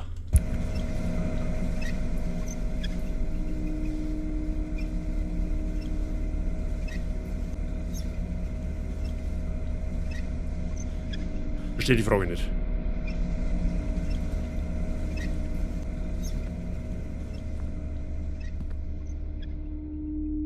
Was da so viel freundlicher ausschauen, wenn da zumindest mal ein bisschen Licht ist. Und jetzt garantiert, wenn jetzt da ums Eck schaut, dann passiert irgendetwas.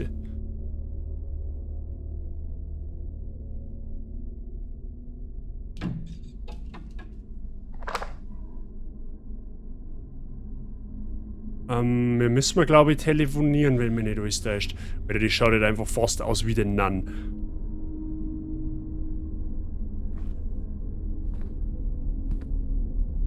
Nein, ich schau nicht in die Tür rein, vergiss den Fall. So.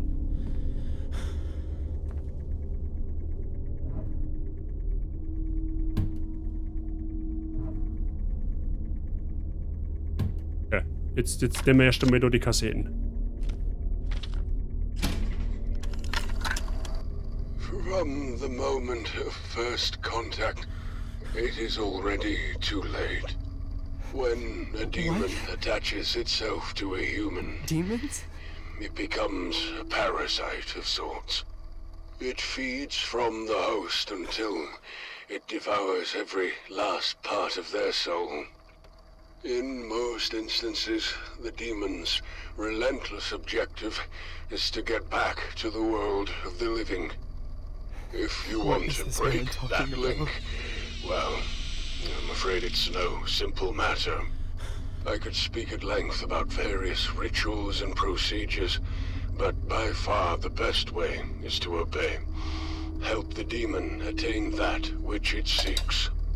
Only then will the demon leave of its own accord. Usually they enter the earthly plane through certain objects that they use as conduits between worlds. Even if you rid yourself of that object later, the demon has made the contact it needs, and already walks among us.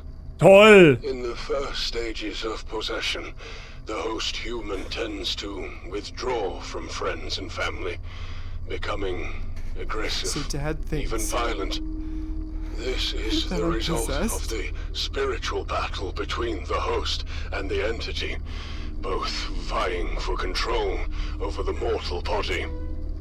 The symptoms that indicate that the possession is progressing are dizziness, nausea, and headaches. The latter of which can be so intense as to render the host unconscious for days. The dark entity manipulates its host with visual hallucinations and voices in the mind. Destroying the sanity of the host is for the purpose of making them malleable, compliant. This is how the demon fully exerts its insidious control. Oh, and before I forget, several cases of possession saw strange behavioral patterns in nearby insects. Okay, Insekten. Cockroaches in particular. My advice, steer clear of the insects. There's just no way. I can't be possessed. There must be a mistake. Those pictures, that leg, that arm, I didn't do it. Dad thinks it was me, but oh God. My head. A door. A red door. What's happening to me?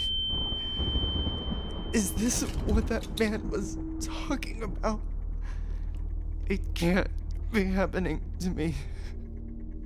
Schön, wir haben also von einem Dämon besessen. Perfekt, super, es hätte noch nicht ein bisschen laufen können. Öffne das Notizbuch. Could it be the basement door? Oh, natürlich ist der Dämon im Keller, wo auch sonst. Perfektes Klischee.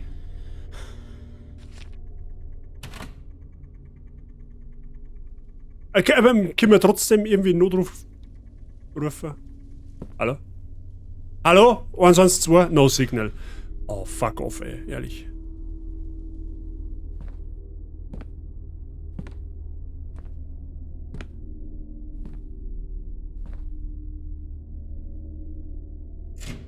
Alter, das schaut einfach so fucking creepy aus. Es ist eine heilige Statue, ne? Maria, ne? Aber... Oh Gott, hey. Oh nein, ich möchte... Da steht einmal viel... Jetzt einfach mal... Ich kann mir vorstellen, dass das passiert, 100%. Irgendwann gehe ich da so einen Gang hinter, so wie der jetzt ist, ne? Und dann kommt mir irgendwas mit brutaler Geschwindigkeit entgegen. Und stirbt dann elendig. So, wir müssen in den Keller oben, oder? Hat's geheißen. Und wir sollen einen Bogen um Insekten machen.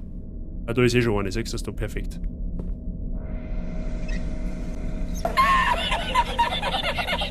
Du!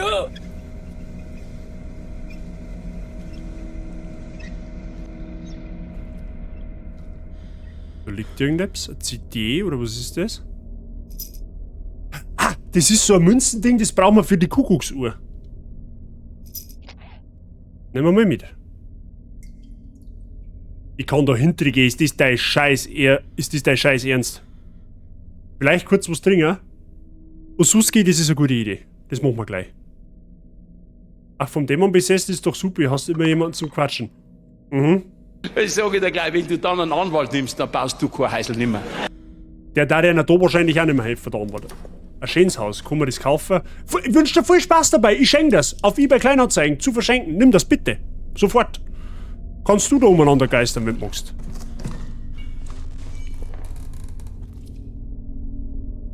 Wo auch immer wir jetzt sind, aber okay.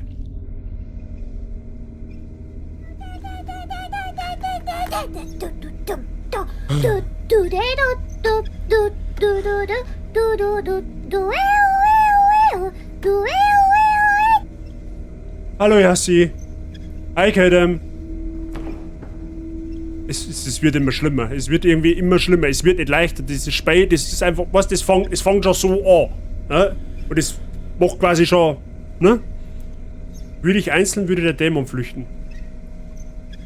Beweis? Jassi, wie geht's dir? Schön, dass du da bist. Du kannst mich gleich du und die anderen, du kannst dich gleich den anderen anschließen, mich mental zu unterstützen. Die haben natürlich die scheiß rote Tier, da ist eh klar.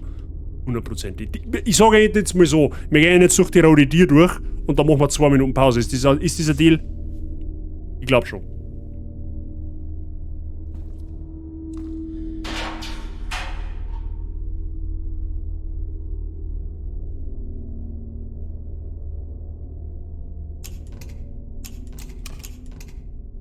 Das ist gut für mich, dass ich da nicht durchkomme. Ich will da vielleicht einmal fotografieren.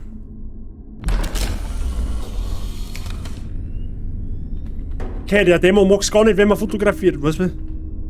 Caution. Police only, do not enter. Ich hab nicht vor, da rein zu gehen. Also, und jetzt kann ich da auch machen, oder?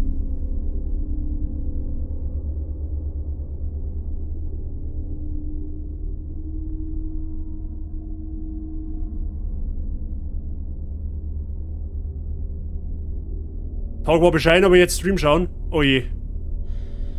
Ja gut, aber ich glaube, ich kann dir jetzt mit Sicherheit die eine oder andere Freude bereiten, wenn du mich da einschwitzen sagst. Ich bin jetzt schon fix und fertig. Wir haben jetzt 1 Stunde im Spiel, ungefähr. Und fix und alle. Und wir haben eigentlich, es ist eigentlich, so gesehen, ist ja eigentlich noch nicht einmal was passiert.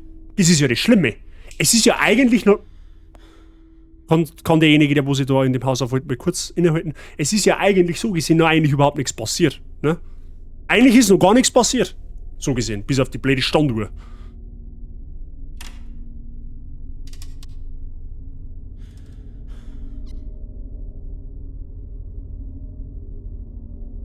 Ah. Was ist der Kreuzweg jetzt oder was? Boah, jetzt hab ich eine Benachrichtigung von Instagram gekriegt und ich hab mir jetzt vor meinem eigenen Handy geschreckt. Das ist die Atmosphäre, die druckt extrem. Ja. What? What is this place? This is impossible. What's wrong with me? Ja, das werden wir in ein paar Minuten erfahren, weil ich, Freunde der Sonne, wir machen jetzt da kurz Pause. Wir machen da jetzt kurz Pause, weil ich fix und fertig bin. So, keine Ahnung, was ich mir da oder habe. Warum ich weiß ich nicht. An die ganzen Kenner unter uns ist Visage wirklich schlimmer. Ist Visage wirklich schlimmer wie Madison? Pause? Ich sag dir, wann Pause ist, Alter! Ich hau dir gleich einen Anzug, wenn du Stepper bist! Hey Weiber, außer mit Vorhin geht's wieder. Halt gibt's Nudeln! Zur Beruhigung. Ja, das ist, ja, danke schön. Das ist zauberhaft. Das ist wirklich zauberhaft. So, der Treek hat vorher ein unnützes Gaming-Wissen eingelöst. Ja, ich glaub, trotz allem Horror müssen wir uns der Bildung doch noch unterziehen, ne? Safety-Tipp. Safety-Tipp, ja, die helfen immer. Jetzt passt so wacht. Was haben wir denn da? Wo haben wir denn überhaupt stehen bleiben? Muss ich mal schauen. Das letzte Mal, meine war Ding, Soul Calibur, meine ich, hat's geheißen, oder? Genau. Um was geht's denn heute? South Park, der Stab der Wahrheit. Hände hoch, wer hat das gespielt? Ich nicht. Ich kenne das Spiel an und für sich, aber ich hab's nie selber gespielt. Schlafst du den restlichen Urlaub dann schon noch? Da, das tatsächlich schon. Das tut mir tatsächlich nichts, um ehrlich zu sein. Also ich finde, so quasi der Stream jetzt, während ich voll drin bin, ist für mich unfassbar schlimm. Aber so ungefähr eine halbe Stunde nach dem Stream, dann ist es auch wieder okay. So, ne? Also ich wenn jetzt da mit der Frau Bazi Abendessen tue, dann werd ich noch schwitzen wie so ein Dirndl am Elternsprechtag, aber dann geht's aber auch wieder, tatsächlich. Okay? So, lecker hat's gespielt. Panzerknacker noch nicht. Scheiß auf Safety, keine Formel 1, ich bin für Safety Depp. Für das haben, glaube ich, alle männlichen Zuschauer. Geil Spiel für den, der South Park mag, derber und besser als die Serie. Spätzle hat mich voll gespielt. Okay, es sind auf alle Fälle ein paar da. Die was gespielt haben. Okay, passt auf. Für das Spiel South Park, der Stab der Wahrheit, haben die Autoren Trey Parker und Matt Stone über 850 Seiten Skript geschrieben, die beinahe jeden Charakter aufführen, der je in der Serie auftrat. Beim ersten Treffen mit den Entwicklern wurde aber klar, dass massiv gekürzt werden musste. Die gestrichenen Ideen fließen seitdem in die Produktion der neuen TV-Episoden ein. Interessant. Gut, das kann man jetzt zwar im Spiel per se nicht überprüfen, aber vielleicht hat jemand das Lore-Wissen dazu. Aber interessant. Ne? Ich lese es nochmal vor. Für das Spiel South Park, der Stab der Wahrheit, haben die Autoren Trey Parker und Matt Stone über 850 Seiten Skript geschrieben, die beinahe jeden Charakter aufführen, der je in der Serie auftrat. Beim ersten Treffen mit den Entwicklern wurde aber klar, dass massiv gekürzt werden musste. Die gestrichenen Ideen fließen seitdem in die Produktion der neuen TV-Episoden ein. Mr. Hanky, der Christmas Pooh. Hab jetzt dank Mike und YBO Kyles Mom in Beat selber runterladen müssen. Schon geil. Wie geht's dir denn mit Beat selber eigentlich? Bist du zufrieden? Soweit? Ich hoffe doch. So. Well.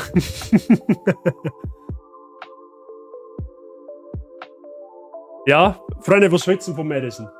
Holt es eigentlich auch so ab? Wie ist der Zeitungsstatus? Ist noch dicht's noch ab oder habt ihr schon wechseln müssen? Beat Saber ist mega, nur mit OBS funkt noch nix. Ach so, also quasi Beat Saber Stream quasi. Super geil. Also es ist schon verdammt brutal gemacht. Es ist halt, ich weiß ja nicht, wie weit das noch führt, so.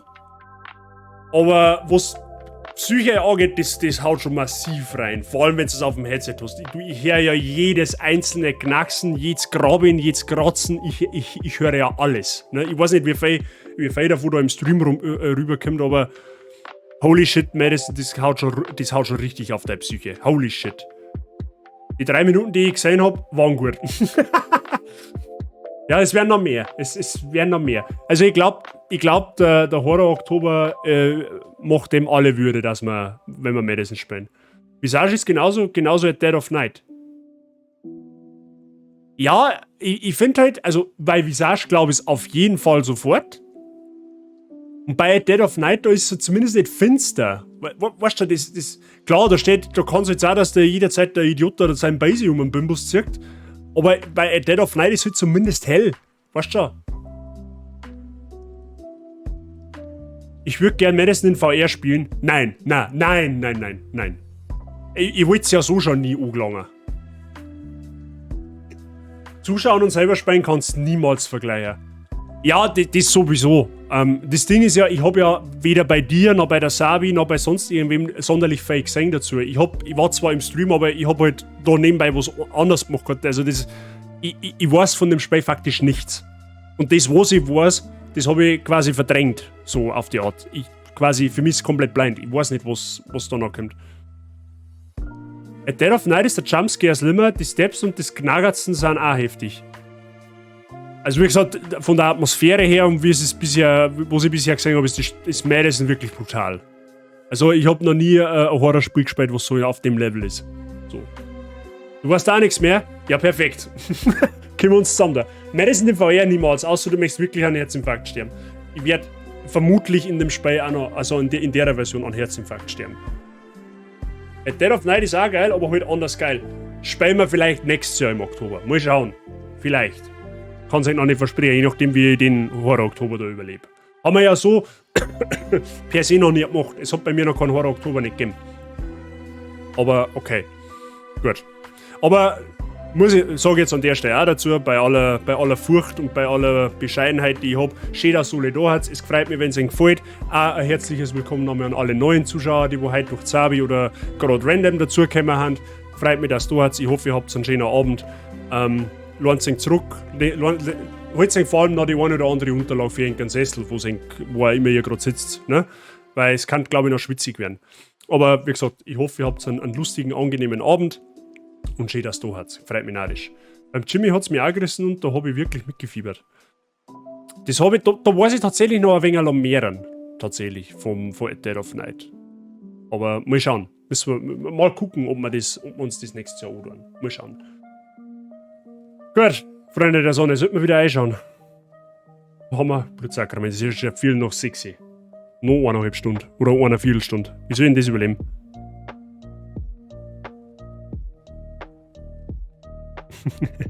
Hi, Jules. Kommst mir nicht aus.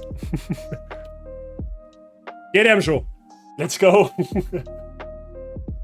Eins wie ich. Beim Jimmy hat es mir angerissen und hab da wirklich. Achso, ja, das habe ich schon vorgelesen. Okay. Ja, okay. Dann machen wir weiter, das hilft ja eh nicht. Nur kurze Frage. Weiß etwa, wie viel Spielzeit das Madison ungefähr hat? 15 Stunden? Geht sich das hin? Gut, wahrscheinlich je nachdem, wie tot steht, dass er mich ansteht. Du kommst nicht aus. Zieh's nicht aus. Ja, okay. Rein in den Brunnen. Halt die Klappe. Na, so viel nicht. Ach so, nicht so viel? Ja, okay, gut für mich. Gut für mich. Je weniger Stunden wo es sind, umso besser ist. Sollen wir es einfach, nennen wir das Kind einfach beim Namen. 7 Stunden. Okay, das geht aber eigentlich. Warten wir's. Also im Stream 10 bis 12.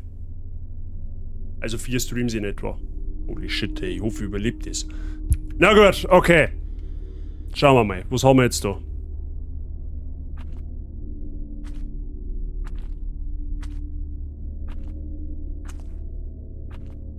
Vor allem, ich bin aber ein stutzig und es hat noch kein Viech nicht angesprungen. Also der Basis sagt Zeit durch. Aber auf sowas von keinen Fall. Da haben wir jetzt 3 Geschlösser, oder was? Da haben wir 3, da ist er. 2 Geschlösser. 1, 2. It looks like a crime scene. Ach nee, Einstein, was hast du gemeint, was das ist? Bierzeit, oder was? Ah, doch 3 Geschlösser. Okay. Okay, da haben 3 Geschlösser. Lass mich raten mit Zahlencode, oder? Hallo? Hallo? Warum kann ich das nicht anklicken? Hallo? Ich kann das nicht nehmen. Wait a minute. Das kann ich auch nicht nehmen.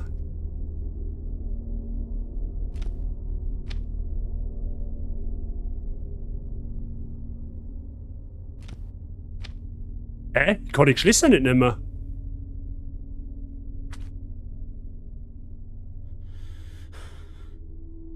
Noch how long to beat zwischen 6 bis 9 Stunden, je nach Spieltyp. Ja, okay, im Stream dauert es, aber wie gesagt, im Stream dauert es dann tendenziell ein wenig länger. Und je nachdem, wer dort schaut, dass man sich halt anstellt bei den Rätseln. Aber warum kann. Oh nein, ich habe einen Flashback, ich weiß eh schon nicht mehr. Ich weiß bloß noch, dass es ewig dauert, bis wir drauf gekommen sind. Da war ein Bug bei mir. Okay, ja, sounds amazing. Aber warum kann ich. Ich kann die Geschlösser nicht nehmen. Es hat ewig gedauert, bis wir das gecheckt haben. Warte mal, muss man jetzt pass auf. Ich kann ja kein Foto nicht machen. What the hell?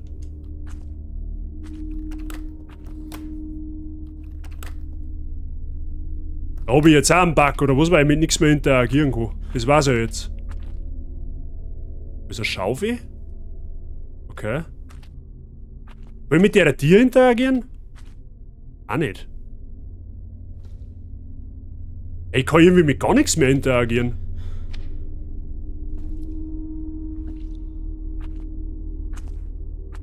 Das Einzige, was geht, ist schnell laufen. Probier die Schaufel. Ja, mehr hätte ich aber, kann ich nicht. Ich kann mit der Schaufel nichts tun. Also ich kann es zwar, also steht zwar da untersuchen, aber kann nichts machen. Hi Shadow. Buh. Noch nicht. Noch nicht. Möchtest du sagen, der Bug ist immer noch da? Wirklich? Okay, Bug. Coole Stelle. Neu starten. Seriously? Ich hab jetzt wirklich einen Bug? Was hast du denn für Fotos gemacht? Gar kein, weil ich keine Fotos machen kann. Ich kann nicht. Okay, ich hab einen Bug. Ich kann nicht einmal mehr einen Fotoapparat aufmachen. Dann werden wir kurz Spei neu starten müssen, vermutlich. Okay. Gehen wir hin.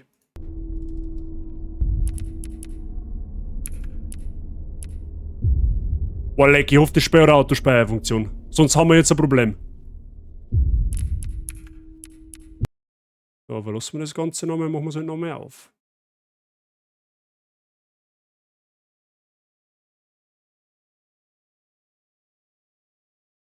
Autosave, was ist das? Speedrun geht schon. Ja gut, jetzt weiß ich ja, was zum Tor ist, mehr oder weniger, ne? Okay. Major Content Warning. Habt ihr das gehört? Alle, die nicht 18 haben, jetzt raus.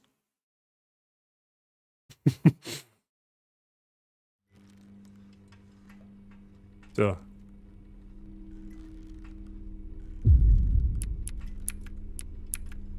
Okay, wir stellen mal wieder vor. 10% haben wir mir bereits. What? Der Bug ist selbst auf der Playstation noch hin und wieder vorhanden.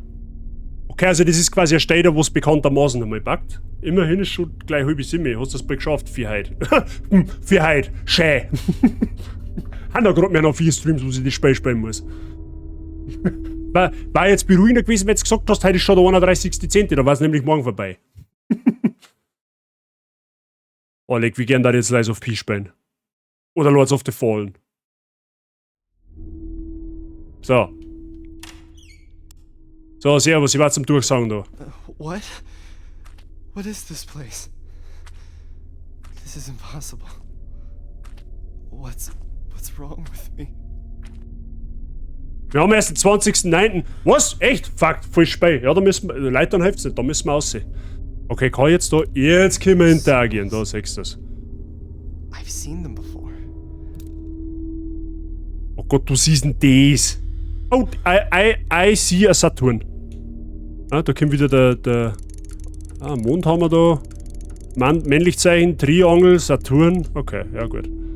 Wir müssen jetzt irgendwie die Codes rausfinden. Vermute jetzt einfach mal frech. Ich vermute jetzt mal frech, wir müssen die Codes rausfinden. So. Okay, jetzt habe ich da mehr Schaufel. Die habe ich mir jetzt einfach mal in die Jackentasche reingeschoben, weil ich habe ja Platz dafür. So. Jetzt ist die Frage. Was tue ich damit? Und grüß euch miteinander, wie viele Zeitungen sind schon durchgebracht? Alle. Und habe ich die Highlander. Fotos. Fotos.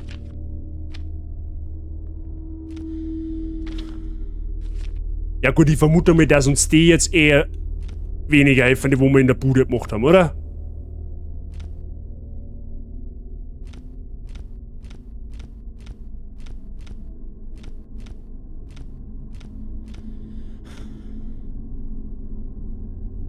Achso, okay. Jetzt warte mal, bringt es uns selbst, wenn wir das da fotografieren? Jetzt passt so wacht. Okay, da hebt ja einen Deckel. Du hast noch was vergessen zu fotografieren, mehr sage ich jetzt nicht, okay? Oh! Have a look at this. Da ist auf alle Fälle ein Pentagramm drauf. Gut, wenn wir, das müssen wir wahrscheinlich, da müssen wir wahrscheinlich ein bisschen das Foto machen.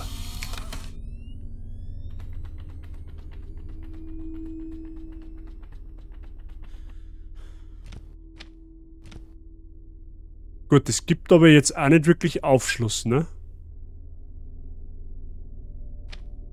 Hm. 6. Wait a minute. Haben da mehrere? 2? 2 und ein 6er. Steht da noch zufälligerweise irgendwo ein drittes umeinander? Nein, tatsächlich nicht, okay. Warte mal, kann man das einfach aufstemmen?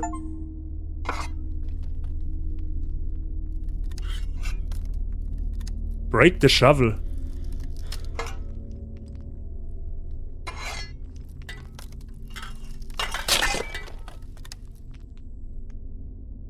Ich glaube, das war nicht so gut. Kann man den Stecker auch nicht mehr? Hey, jetzt soll ich die Schaufel aufkackst und jetzt?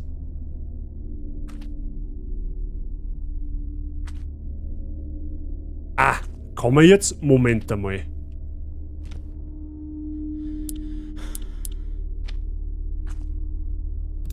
Also ich hätte jetzt gedacht, man kann mit der Schaufel die Geschlisse oberhauen, weißt du schon? Die Errungenschaft spoilert, ja, break the shovel. Zerstör die Schaufel. Warte mal, cool.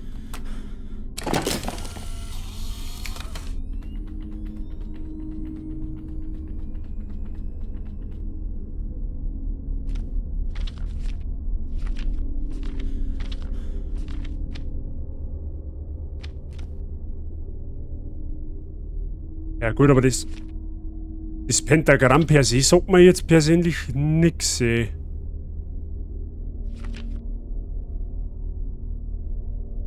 Zumindest jetzt nicht in einem Zusammenhang.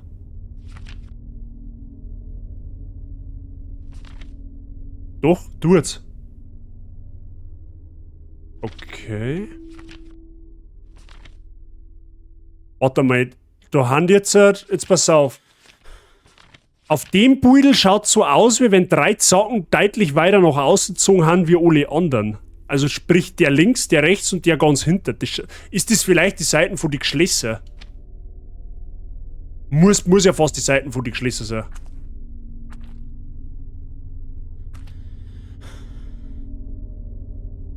Damit ist vielleicht...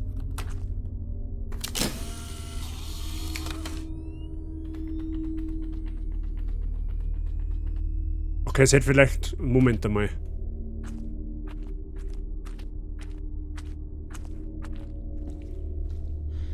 Moment, die Keller dir zu, da. Zu! Da.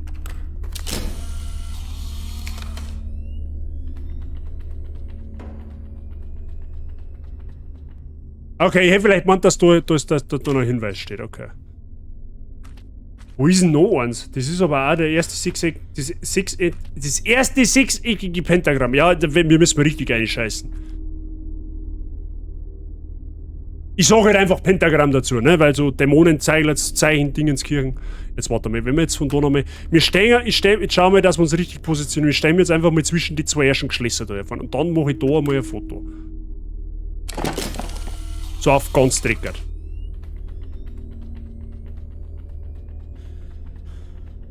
So, und dann schauen wir uns das nochmal in aller Ruhe an.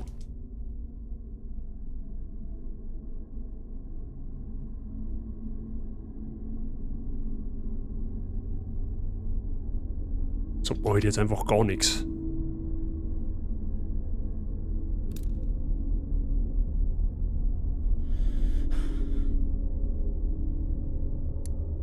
Aber wir, hä?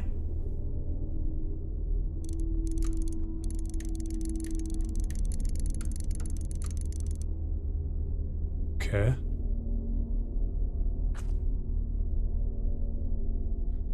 Das hast du schon mal gesehen. Das Pentagramm. Ah! Ganz am Anfang, oder? In dem einen Raum, wo wir hinter dem Beidel durchschauen haben können, oder? Was hängt das zusammen, oder was?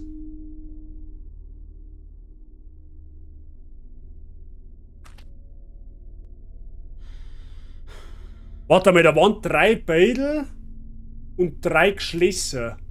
Wenn ich mich richtig erinnere, oder? Weil das Foto selber habe ich jetzt nicht mehr. Weil ich muss jetzt da zurücklaufen und das Foto machen, oder was? Ist das dein Ernst?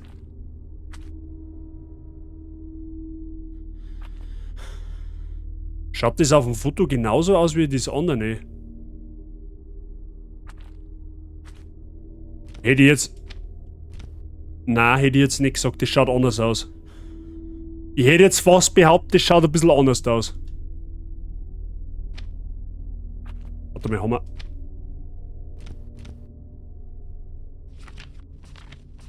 Ja, ich hab grad mehr noch die... Okay. Ah, wobei... Ah, grad das hab ich nicht mehr. Schade.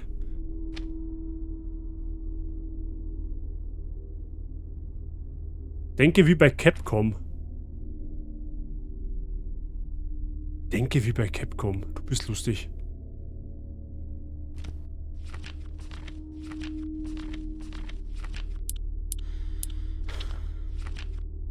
Wait a minute, wir haben doch... Achso, jetzt hätte ich vielleicht gedacht, dass wir da 2 Battle Healing müssen. Okay.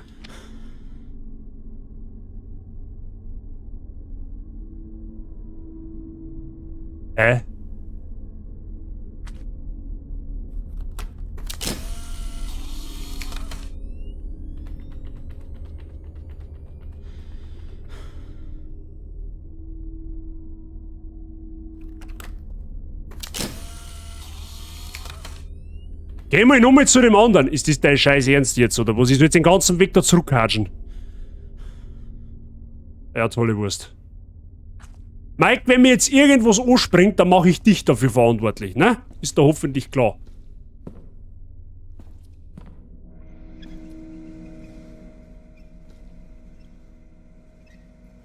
Halt, gehen wir in um zu. Halt. Was? Achso.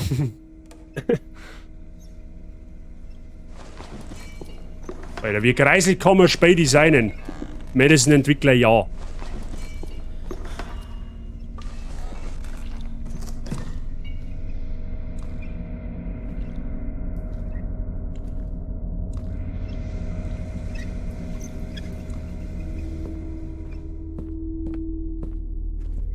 Jetzt wirst du mal schauen, wo wir da hin müssen.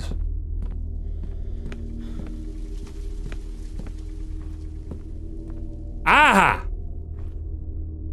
Ja, jetzt muss man da mal ein Büdel herst.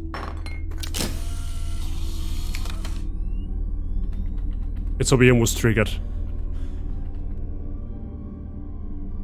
Oh Gott, die Musi, jetzt habe ich irgendwas getriggert.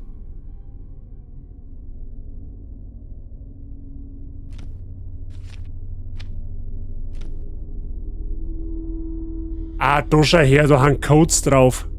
Ein Sun, ein Männlichzeichen und was auch immer das oben ist, keine Ahnung. Das ist auf alle Fälle schon mal Ohrgeschloss.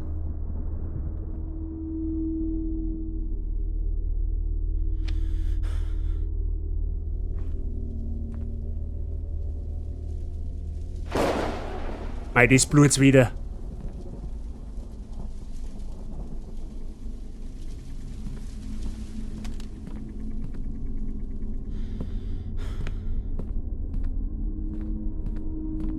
Maria, du bleibst aber da hinten, gell? Peace. Love and Harmony. Oben im Keller. Das hätte man nie vorgestellt, dass ich das einmal sage.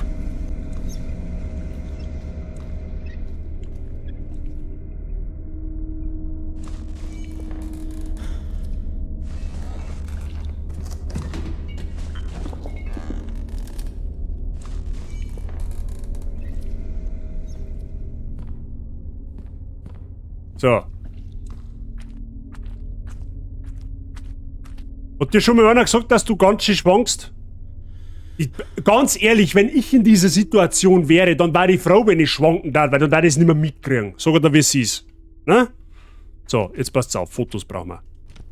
So, wir haben einen Mond, ein Männlichzeichen und das andere steht für, weiß ich nicht, für Klimakleber, weiß ich nicht. Sucht es sich aus. So, jetzt schauen wir mal. Wo können wir das eingeben? So. Da haben wir auf alle Fälle einen Mond und das komische Klimakleber, das ist jetzt einfach ein Klimaklebezeichen, okay? Wobei, warte mal, Moment, das können wir außerfinden, wo sie gehört. Das rechte Geschloss vorne ist das Männlichzeichen, das links ist der Mond. Jetzt passt so auf. So, das ist das Männlichzeichen, da nach Adam und Riese. Ich tippe jetzt einmal, das passt da so. So, dann gehört da der Mond her.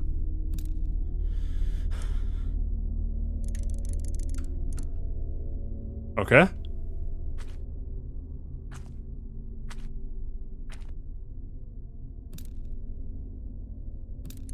So, und da brauchen wir das andere.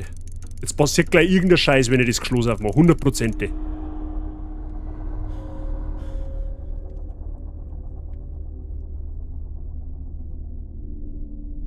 Ah, los mich. Ja, ist es jetzt gegangen? Ja, es ist gegangen.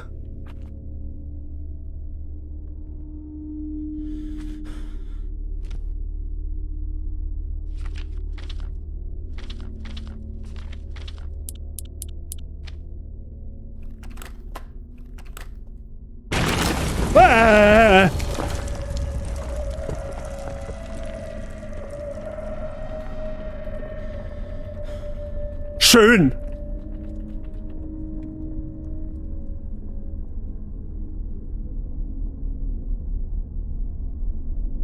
Okay, wo ist es schlimmer wie der Keller? Richtig, der Brunnen im Keller. Alle Leute, die einen Brunnen im Keller haben, überdenkt die Situation. Oh Gott.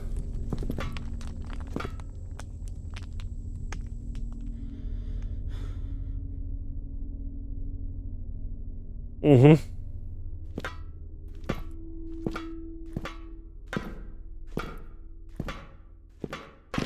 Wow.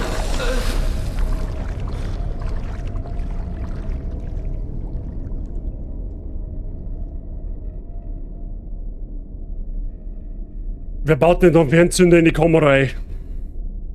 Das ist eine gute Frage an der Stelle. Weißt, immer wenn ich mir denke, es kann jetzt eigentlich nicht mehr ganz viel schlimmer werden, dann wird es einfach schlimmer, ne? Oh, bei einer Stunde 10 fix nochmal. Weißt, sonst vergeht die Zeit beim Streamen aber wie im Flug und heute zieht sie sich wie so ein durchtretender Kaugummi. The smell. The water is disgusting. In Österreich haben wir keine Brunnen im Keller.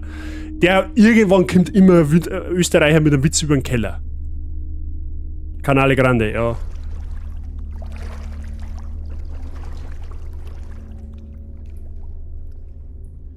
Ja, zauberhaft, schön. Warum beleicht man das?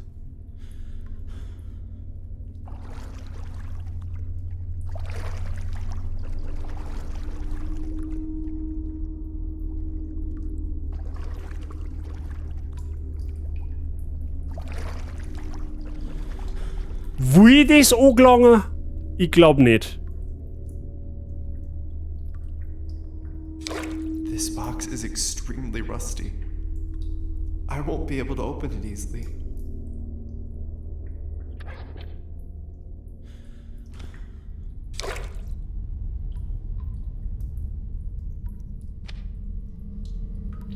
Oh Gott, das kommt Musi. Natürlich hat mir jetzt irgendwer das Ding dazu genogelt, ist eh klar.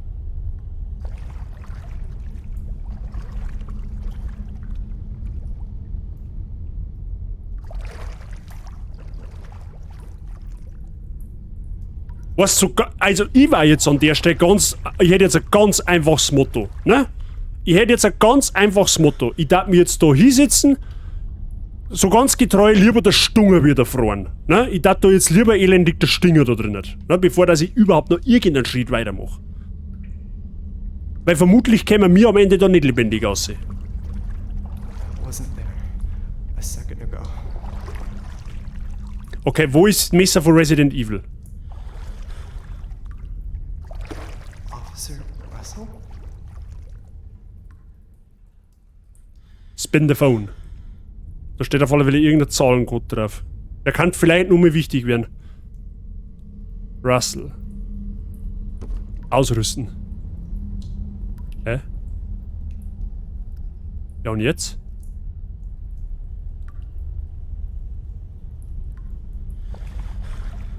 Da ist ja noch nie etwas passiert. Erinnert mich noch einmal daran, wenn was passiert.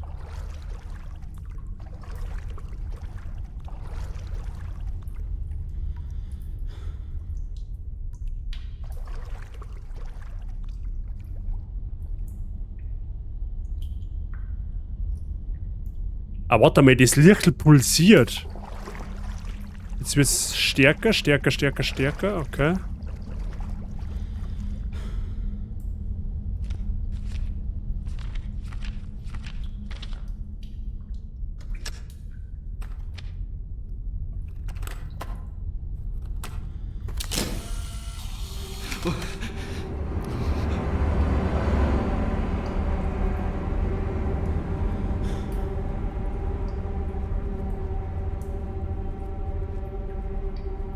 Spuckt in dem Haus ein Polizistengeist, der rennt dann irgendwo.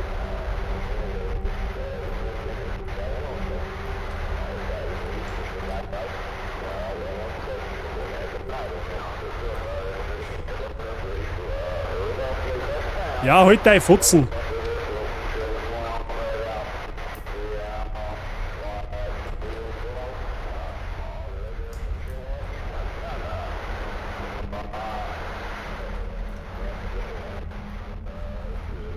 Wir müssen da hin, wo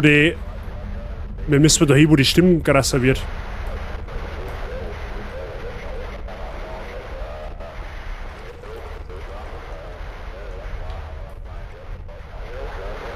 Die Stimme ist aber da am krassern.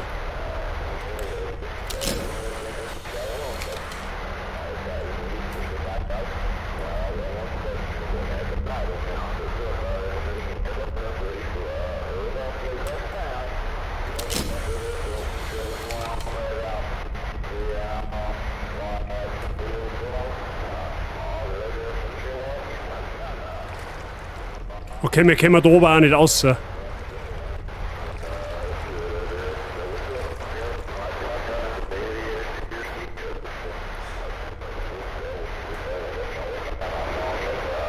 ist es am Laudern.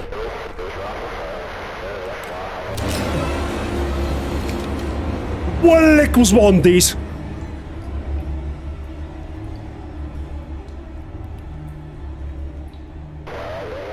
Mei, halt doch dein Futzen!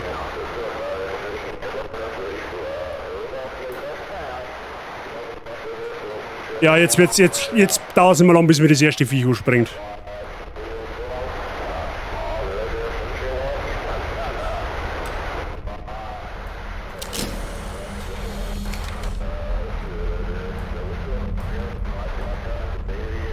Ja, wie?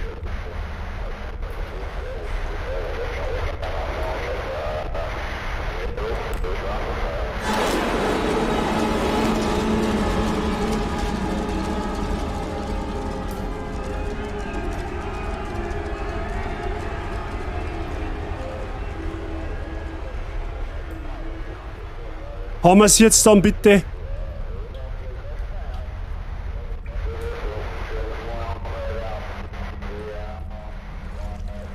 Das Viech kommt mir immer näher.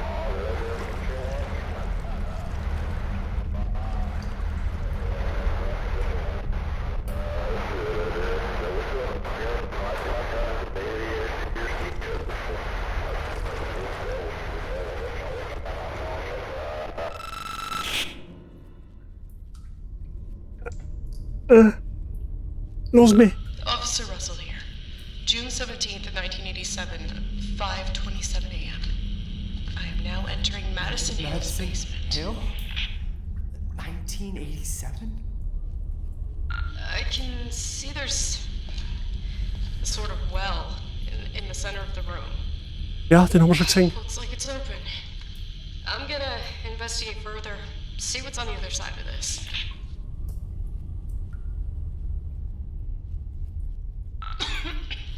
God, there's a horrendous smell coming from down here.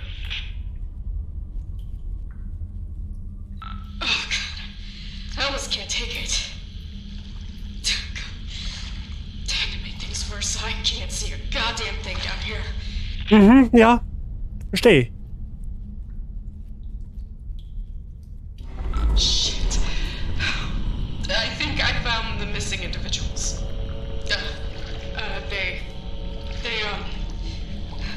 They're all mutilated. What the hell? Legs, arms, they're just everywhere. I can't see Madison. I don't think she's here.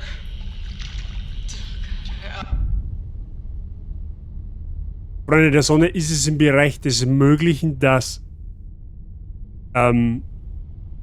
diese Madison oder dieser Madison, wer auch immer, das Ding war, was wir gerade gesehen haben und dass dieses Ding verantwortlich ist für das, was da passiert ist.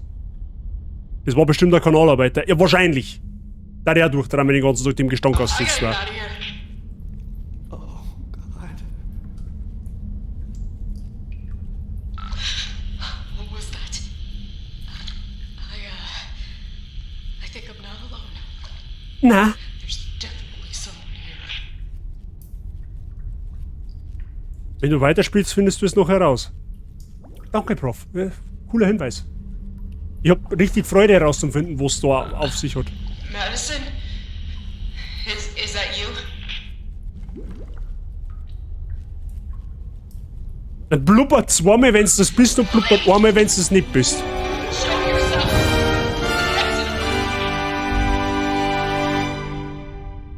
Oh, leck mich am Arsch.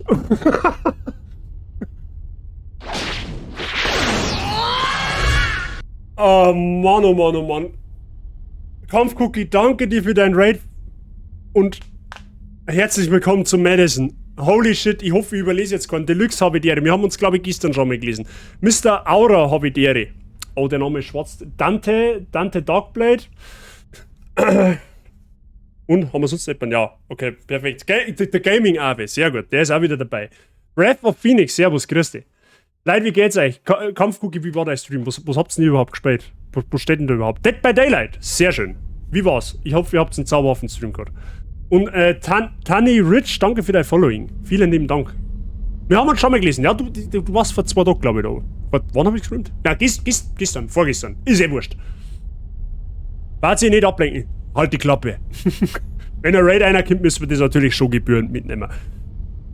Der Stream war gut, aber die Kopfschmerzen sind so extrem, dass ich aufhören musste. Oh je, dann ruh dich ganz zauberhaft aus. Wir spielen halt Madison. Es ist unfassbar schlimm, so wie ich erwartet habe.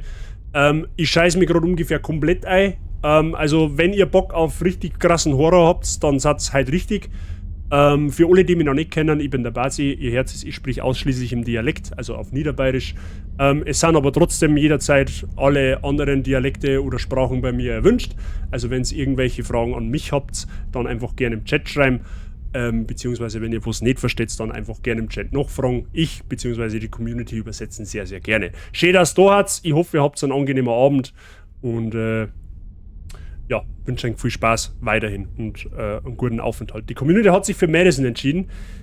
Ja, das kann ich fast überhaupt nicht verstehen, warum sich die Community für Madison entscheidet. Ich verstehe die Frage ehrlich gesagt nicht. Tani, wie geht's dir? Oder wie geht's euch? Ich bin überall und irgendwo. Das ist gut so. Das ist gut so. Twitch ist ein Dorf, ne? So auf die Art. Schlimm ist, wenn man sich in Real sieht. Na, war bisher ganz flauschig, was das angeht. Bin aber im Lurkkopf und so. Kein Stress, Cookie. Ruhe dich aus. Danke für dein Raid. Shoutout hast du gekriegt. Leute, schaut bei der Cookie gerne mal vorbei. Die ist sehr. Hab ich schon sehr oft in der DBD-Community rumrennen sehen. Ja, beim Delay oder bei der Sabi. Also, wie gesagt, gerne mal draufschauen und ein Herz halt oder so ein Follow und kostet nichts, Freunde der Sonne. Ihr wisst es. Das hilft uns Streamern unfassbar stark, einfach mal kostenloses Herzlein zu drücken. Na? Bitte, Dankeschön. Also gerne mal draufschauen und Support zurückgeben.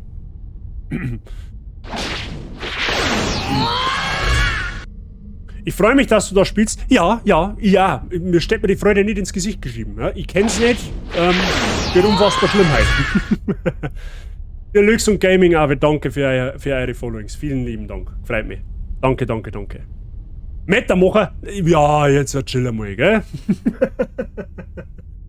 Na, also wie gesagt, wir spielen halt Madison. Ich kenne dieses Spiel eigentlich nahezu gar nicht, bis auf ein paar Trailer habe ich nicht, oder was heißt ein paar Trailer? Ich habe eigentlich nur einen Trailer gesehen. Weiß ich von dem Spiel nahezu nichts. Ich habe es bei 2, 3 anderen Streamern nebenbei einmal so auf die Boxen laufen können. Ich weiß aber, wie gesagt, absolut gar nichts über dieses Spiel. Es ist bisher unfassbar schlimm. Ist, glaube ich, Hauptprojekt im Horror-Oktober. Ich bin aber, so schlimm wie es ist, muss ich aber sagen, das Spiel ist auch verdammt gut. Das muss man dazu sagen. Ne? Also es ist nicht schlecht, ich möchte jetzt nicht schlecht reden. Es ist einfach nur schlimm. Ne? Braucht noch was zum Lachen, Bazi? Wie deine Lachmuskeln haben noch keinen Krampf? Oder eine Lachmuskeln haben noch keinen Krampf? Ich verstehe die Frage nicht. Na, wenn du schon so lieb fragst, Dankeschön. Vielen lieben Dank. Ja gut. Ach, wir haben da oben Spaß zum haben? Ja, natürlich. Ja gut, der mal weiter, das hilft eh nicht. Madison ist ein tolles Game für Streamer, wenn die Zuschauer leicht sadistisch veranlagt sind. Ja, deswegen, das ist wahrscheinlich auch der Grund, warum sich die Community für Madison entschieden hat. Ne? Meine Community. Ja, wir haben ja da vor geraumer Zeit eine Umfrage in Discord gemacht, was für ein Horrorspiel möchten sein. Ja, Madison war halt mit Abstand vorn. Muss ich mir jetzt um meine Community Gedanken machen? Ich glaube nicht.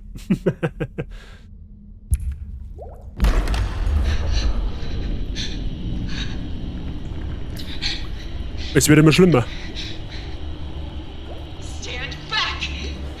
Put your hands up where I can see them.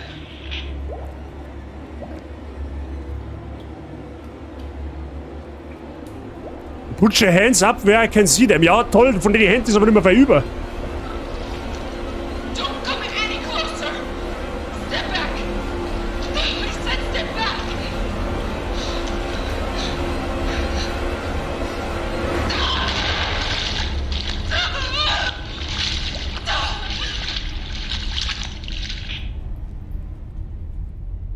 Das war nicht das, was ich hören wollte. Ich darf den rechten Fuß nehmen. Jetzt muss ich schon wieder so ein Drecksfoto machen und das nächste Foto, was ich mache, dann springt mir irgendwo so. Wir haben es auch schon gesehen. Das nächste Foto, was ich schieße, dann fliege ich da hinter den Greenscreen durch. Das garantiere ich dir.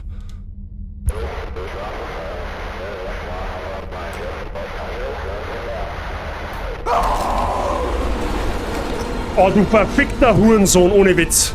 This cannot be real. So this fucking camera belonged to that woman. Why is this happening to me? I gotta Das frage ich mich auch.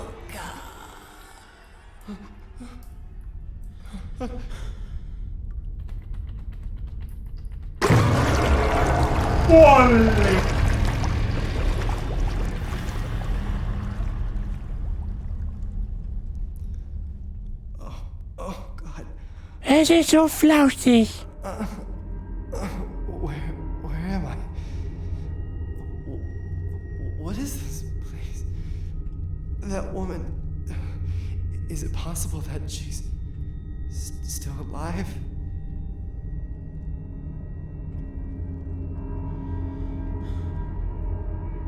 Vor allem, ich hab's vor 1,5 Stunden schon gesagt, dass da irgendwas kommt. Der Flauschknädel ist den gönnen wir nachher, okay? Weil jetzt haben wir es ist schon 10 vor 7, den gönnen wir uns nachher, den Flauschknädel, okay? Sicherheitshase, so liebst bis das meinst sei, aber den gönnen wir uns nachher. Ein Flauschknädel. Ein Flauschknädel, den, ne? Alter, war das jetzt krank. Vor allem, dass er mir das erste Mal anspringt, damit habe ich gerechnet. Aber dass er mir instant dann noch das zweite Mal anspringt, das habe ich nicht kommen sehen. Ich habe ja gewusst, dass er das, ne? Das habe ich geahnt. Ach, so ein Turn Rondel habe ich 2013 in Florida 2013 auch mitgemacht. Ja, lass mich raten, wir müssen jetzt irgendein Tier aufmachen und in irgendeiner Tier, die wo wir aufmachen, da springt mir das Viech dann wieder an, 100%ig.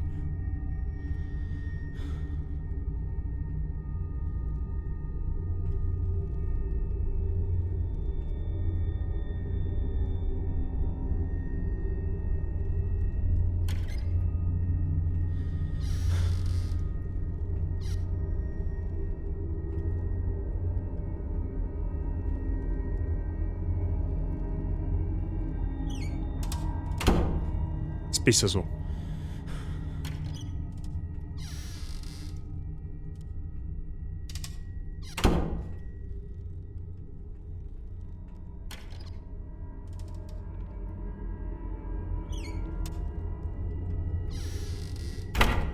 Ich teste nur, ob die Tieren ordnungsgemäß eingebaut haben. Das ist hoffentlich klar.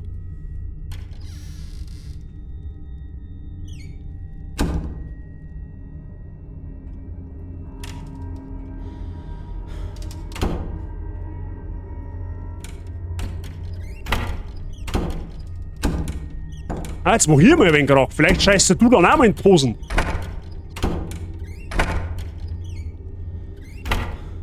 Die Knacks komisch. Das ist kein qualitativ hochwertige Tier. Okay, da passiert jetzt offensichtlich erst einmal nichts. Aber garantiert, wenn ich da aussehe, passiert irgendetwas.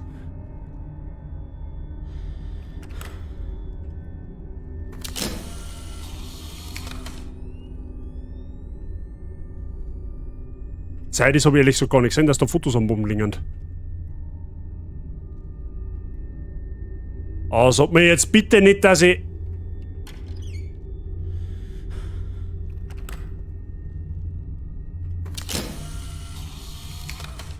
Hat das Vieh überhaupt der Hosen an? Ich glaube, das ist pudelnockert.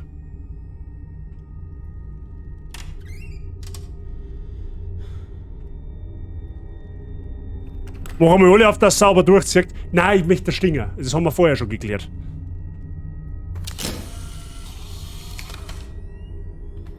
Na, weg mit den Schütteln. Wo ist denn eigentlich das Licht?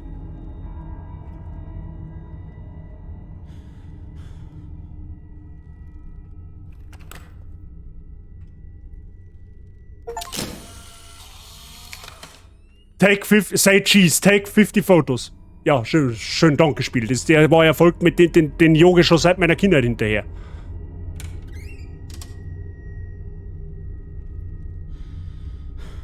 Holy shit, das sind aber ganz schön Fadien.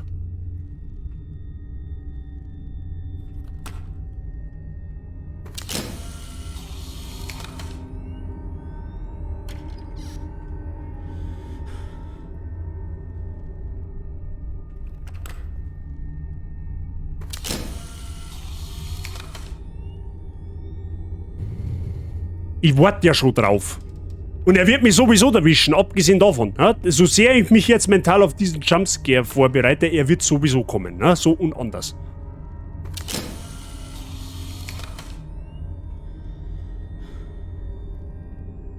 Es ist der FKK-Dämon. Ja, richtig. Ich hätte da mal ein... Oh nein, nein, mach das jetzt so. Mama! Oh. Ich hätte da mal ein paar Fragen an den Architekten von dem Haus. Ich auch.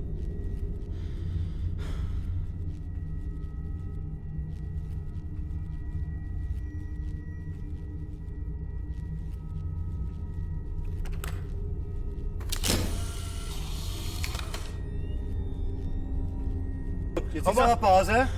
Ich sag dir, wann Pause ist, Alter. Ich hau dich erst noch an, super Stefan. Was ist denn jetzt? Hallo? Nein, wir können jetzt gerade noch keine Pause machen.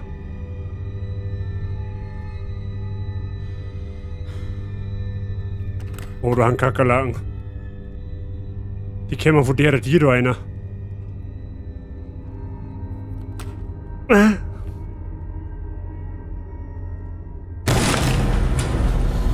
Das war heute so klar, dass das passiert. Das war heute so klar, dass das passiert.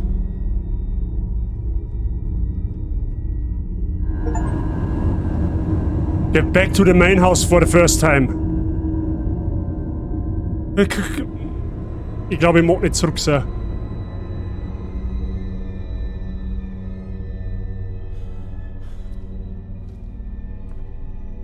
Ja, jetzt Moment einmal, das Viech ist jetzt im Haus, oder? Das Viech ist jetzt im Haus und rennt uns ständig hinterher oder jumpscared uns oder frisst uns oder keine Ahnung irgendwas. Aber das Ding ist jetzt, was auch immer wir jetzt da unten im Keller gefunden haben oder unten im Brunnen gefunden haben, unterhalb vom Keller, das ist ja noch schlimmer, das ist jetzt im Haus. 100%ig. Und jetzt passieren in diesem Haus Dinge, die ich nicht will.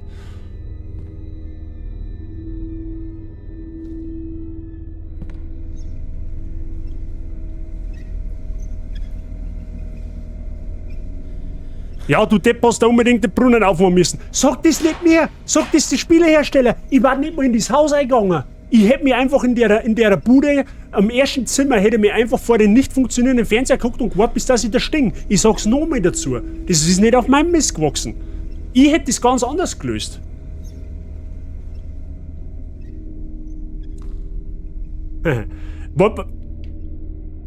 Hey, und wenn wir uns jetzt einfach in den Mülleimer einsitzen und in die Embryostellung gehen, weil jetzt kann es ja nicht mehr recht viel schlimmer werden.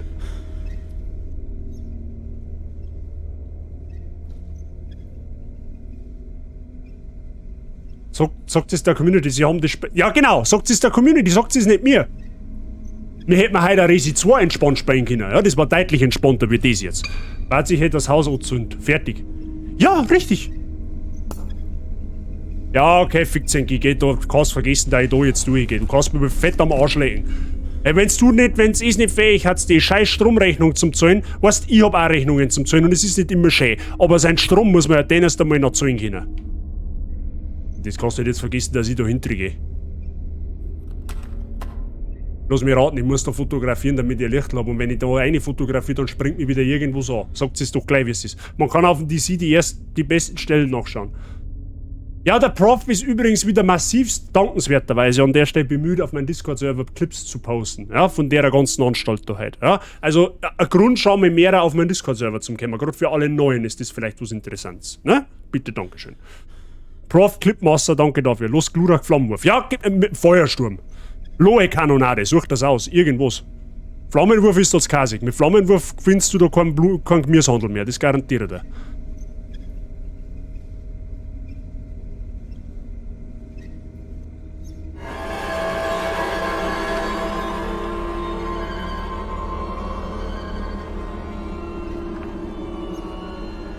Hab nichts anderes zu erwarten.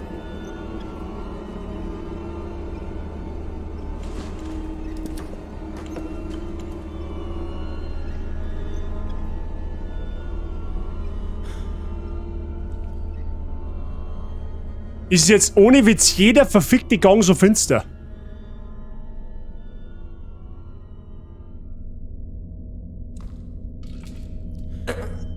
Oh nein, nicht schon wieder. Was, man kann aber auch nicht durchschnaufen in dem Spiel. It hurts. The attic. I don't understand. My head.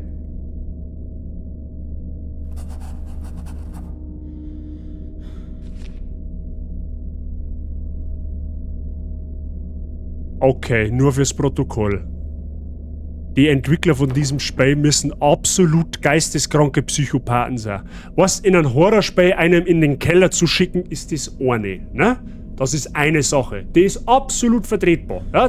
Das ist eine Toleranz, die ist gerade noch so im Budget, ne? Im Horrorbudget. Für das, was man einem Menschen mental zumuten kann, ne?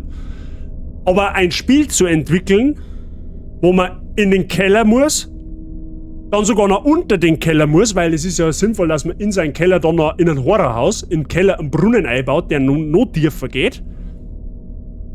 Und dann noch die Dreistigkeit besitzt, diesen Spieler dann noch in den Dachboden zu schicken, nachdem er eigentlich von der Unterwelt wieder aufkommt. Halbwegs lebendig. Das sind absolute Supersadisten, die das Spiel entwickelt haben. Jetzt hat er Licht, ist ihm immer noch zu dunkel. Hallo, findest du das da hinten nicht dunkel? Die haben noch keine LED-Birndeln, habe ich. Da schon Röhrenbirndeln haben die noch. Das ist nicht zeitgemäß. Der Robert Habeck, da sind. Na, da pass auf, wenn ich schicke dann Habeck vorbei, dann hat er sich gleich ausgegeistert. Dann hast du erst ein Gespenst in deiner Bude.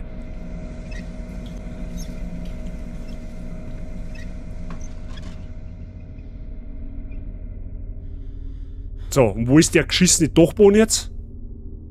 Ich will es eigentlich gar nicht wissen. Maral, you know, peace, love and harmony. You know what I mean, ne? Just stay peaceful, my friend. Okay, so, wir gehen jetzt halt, Pro-Tipp, wir gehen jetzt an den Esstisch und parken mal ein paar Minuten unter dem Licht. Ja, das ist gut für uns. Damit vielleicht geht uns dann einmal eins auf, ne?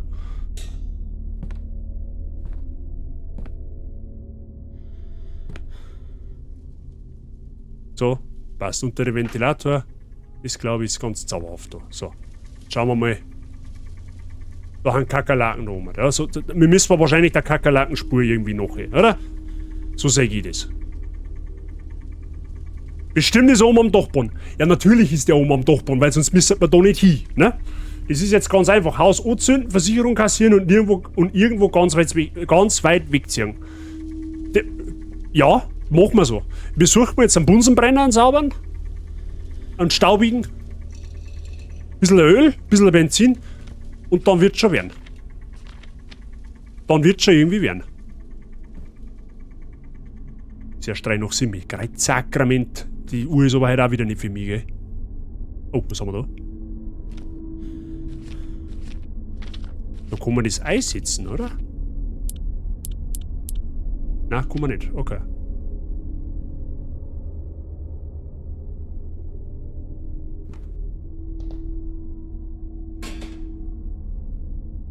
Musst du gegen jeden Drecksmülleimer laufen?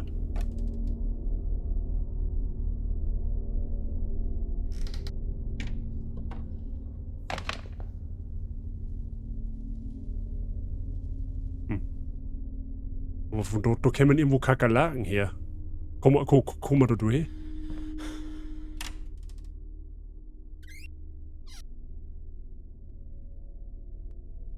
Da waren wir doch vorher schon mal, oder?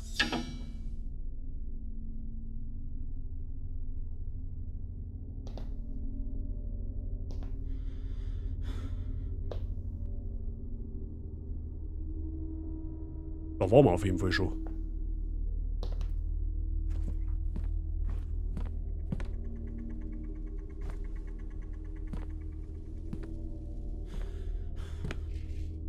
Da ist... Hat sich das Beidel jetzt gerade bewegt oder habe ich mich jetzt täuscht? Grandma and Grandpa's room.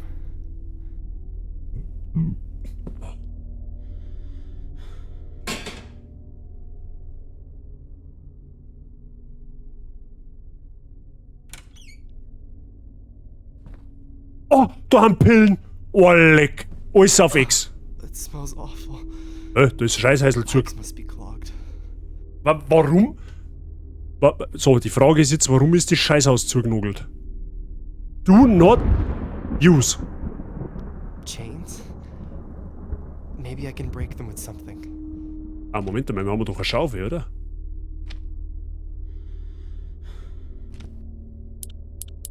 Nein, das geht nicht, okay. Warte mal, geht das mit dem Hammer? Ah, nicht.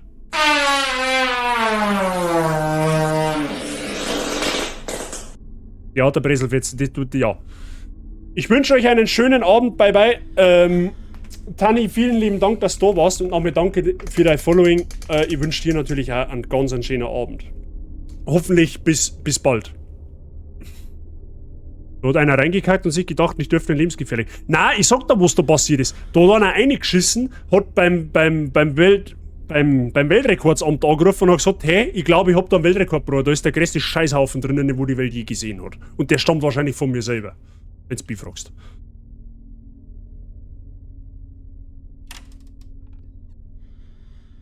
Ah, das ist der Gang, wo das Maral hinten steht, oder? 100%. Ich hab grad Visage-Vibes abgesehen. Oh Gott. Blue knees? Blue knees is real. Find the hidden message on the mirror. Oh, Trophy Hunter is real. Nein, ich mach da kein Foto. Das geht nicht gut aus für mich.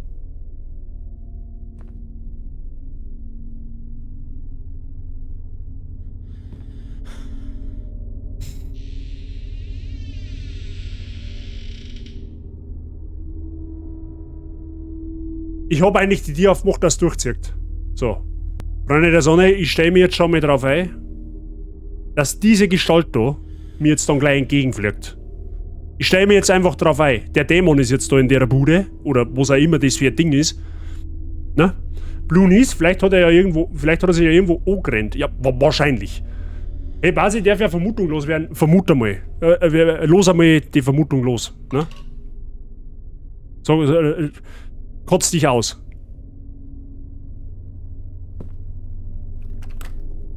Ich bin mit einer hochmodernen Kamera bewaffnet, ich schwör's dir.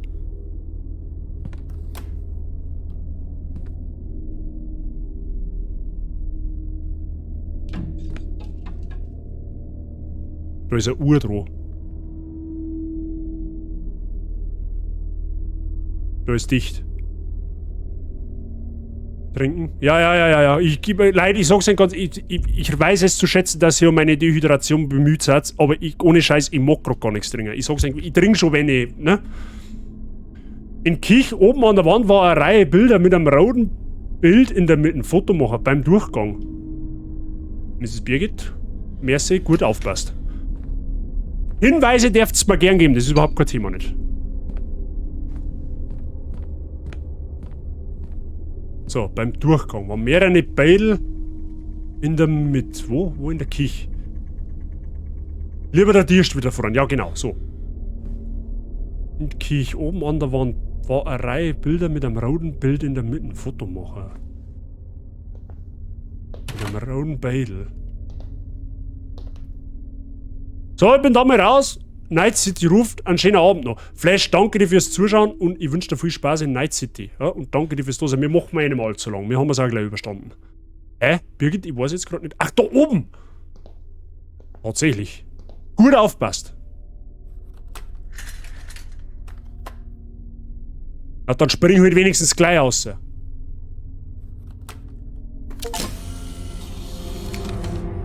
Find a Collectible.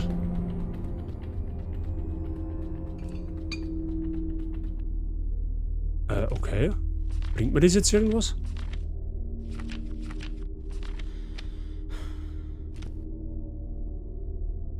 Okay. Das ist einfach rot. Ja gut.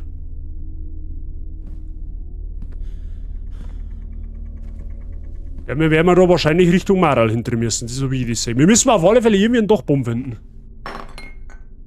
Mein Pass wieder wegen AFH.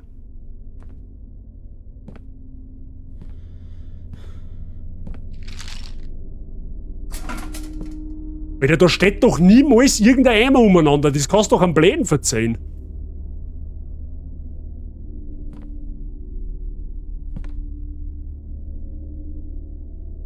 Ja, genau, da ist die von der Ach, da ist der... Oh Gott.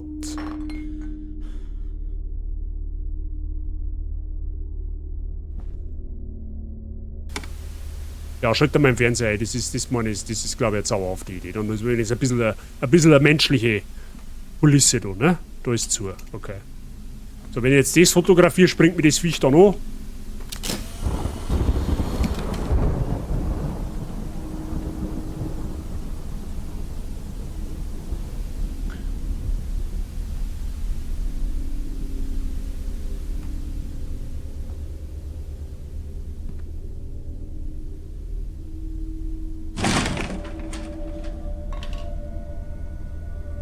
Ja, freut mich, dass man du dir da aufmacht, dass ich da aufgehe. Das ist sehr gut.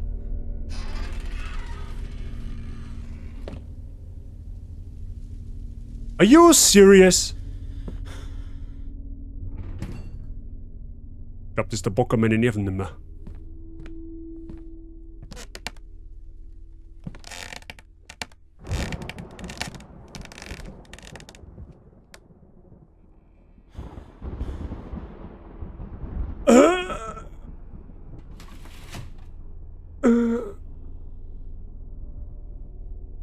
Harry Potter. Ja. Der kann das Heiselweg zaubern. I've never been here before. Madison. Du wirst nichts bei mir vermissen. Brauchst mich auch gar nicht küssen. Brauchst mich nicht mit Trauben laben. Du musst nur Riesentitten haben. Was? Hat er nicht gesagt. Dreimal professionell, okay. Okay, da ist irgendeine...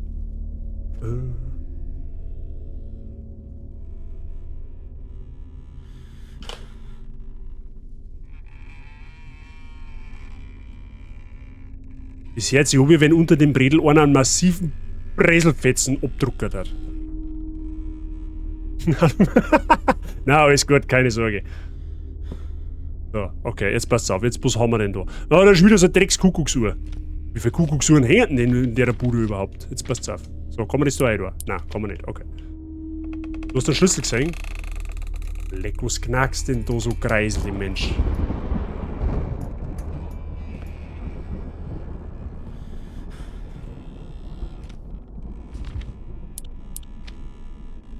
Kann man das Bredel... Moment einmal. Okay, da geht nix.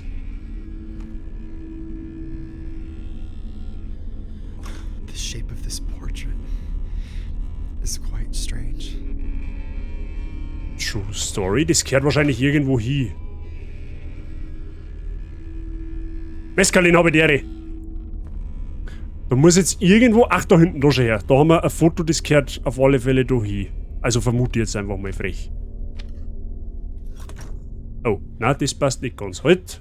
Gehst her. Da brauchen wir Eckerts. Kann das da aufkehren? Da haben wir ein Dreiecksfoto. Ah, warte mal. Da hängt der Mann noch etwas. Okay, da gehört ein 5 Eckerts hin. Okay.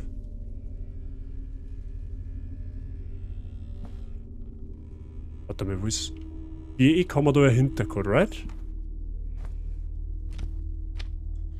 Ah, das schaut schon eher aus, wie wenn das da hingehört. Perfekt, easy. So. Das ist ein Fragezeichenfoto. Oh, warte, da war was drauf. Giovanni Maxwell, 56 Jahre, okay. Aber dann hätte aber das eigentlich eh passt, weil das ist so... Das gehört da her. Das passt. Von der Form her zumindest. So. Wollen wir da fotografieren oder was?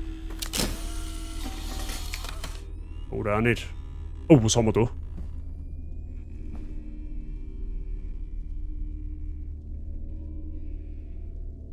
Wenn ich da jetzt einschaue, passieren ganz schlimme Dinge, 100%.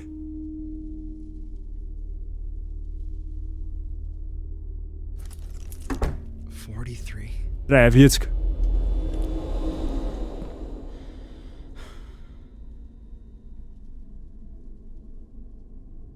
43.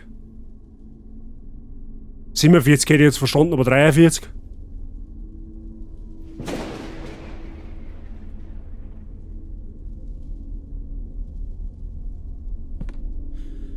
Hä? Ich verstehe die Frage nicht.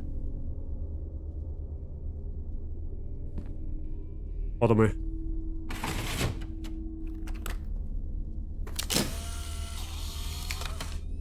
Na gut, hätte ich sagen können. Weil jetzt muss ich da länger reinschauen.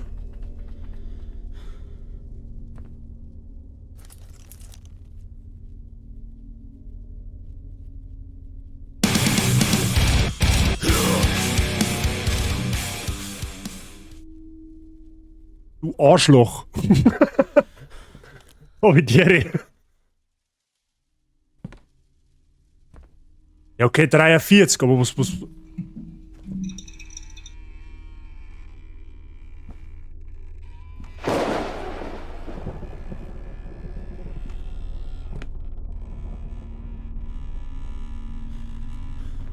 Hä?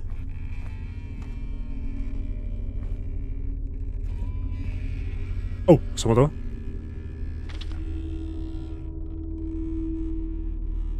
Ah, warte mal.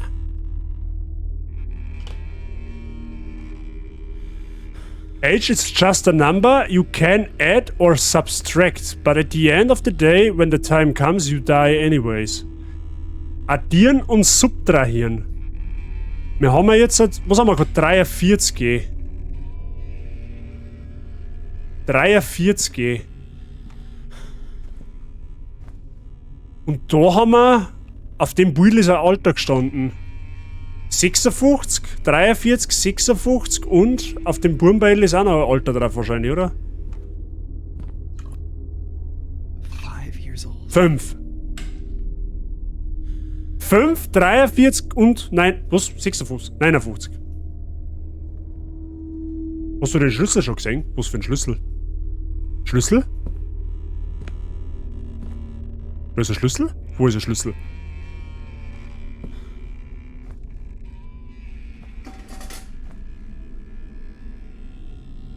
Am Holzpfosten.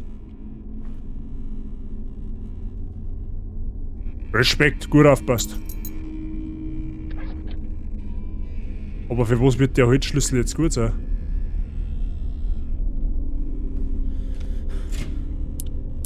Gar nicht. Okay.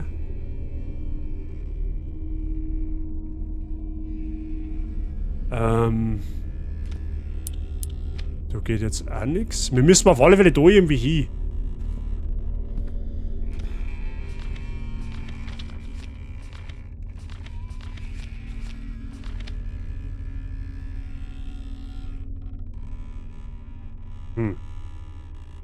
Stimmt, da unten war ein Tier, da wo die wo zu war, oder?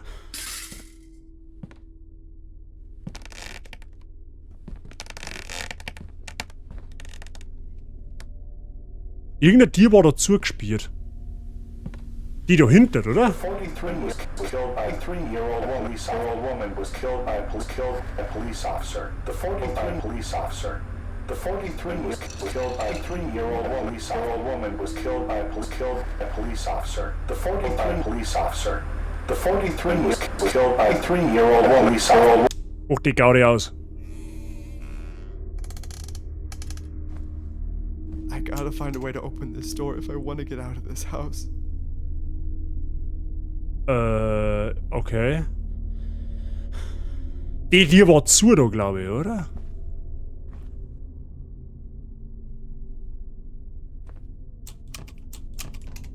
Fuck.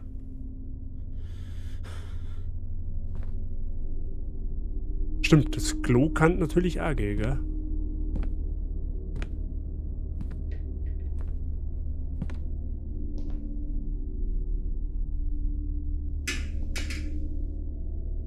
Was ist jetzt? Bin jetzt in der Wand, bin jetzt in die Wand eingeglitscht, oder was?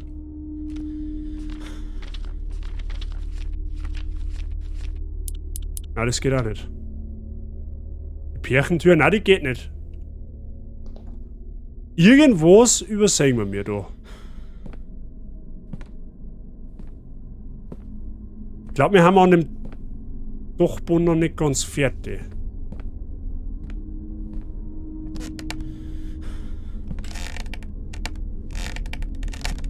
Kloschüssel habe ich schon probiert. Bazi, ja.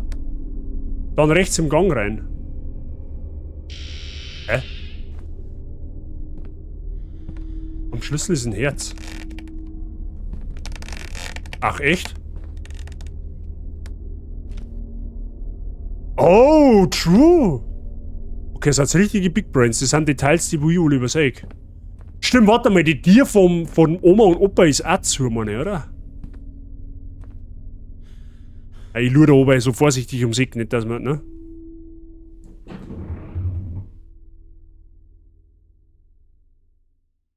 Ah. Was?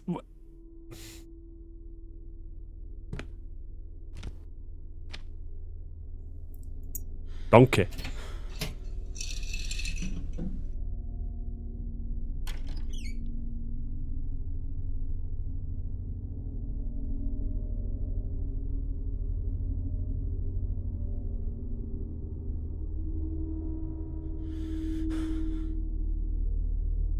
Alter, wie groß ist denn das Haus? What a mess. The entrance key should be somewhere.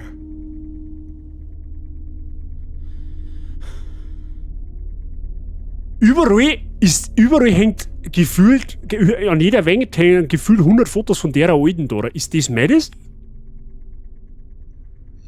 Oder war das einmal die Person, bevor sie Madison war? Auf alle Fälle hat die scheinbar irgendein Drogenproblem. Ein massives. Aber sie mag Katzen, das ist zauberhaft.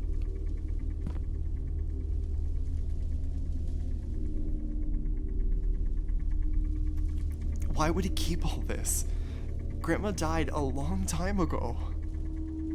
Sind das jetzt Tabletten oder was? Do not consume more than one in case of intense headaches. Call your doctor right away. Other information. Store at 15... Ja, okay, von mir aus. Keep away from children. Ja gut, so ein Marco mal Herztablettenbackel, da wir auch hinter die haben, wenn ich in dem Haus leben darf. Sag ich dir ganz ehrlich, wie es ist.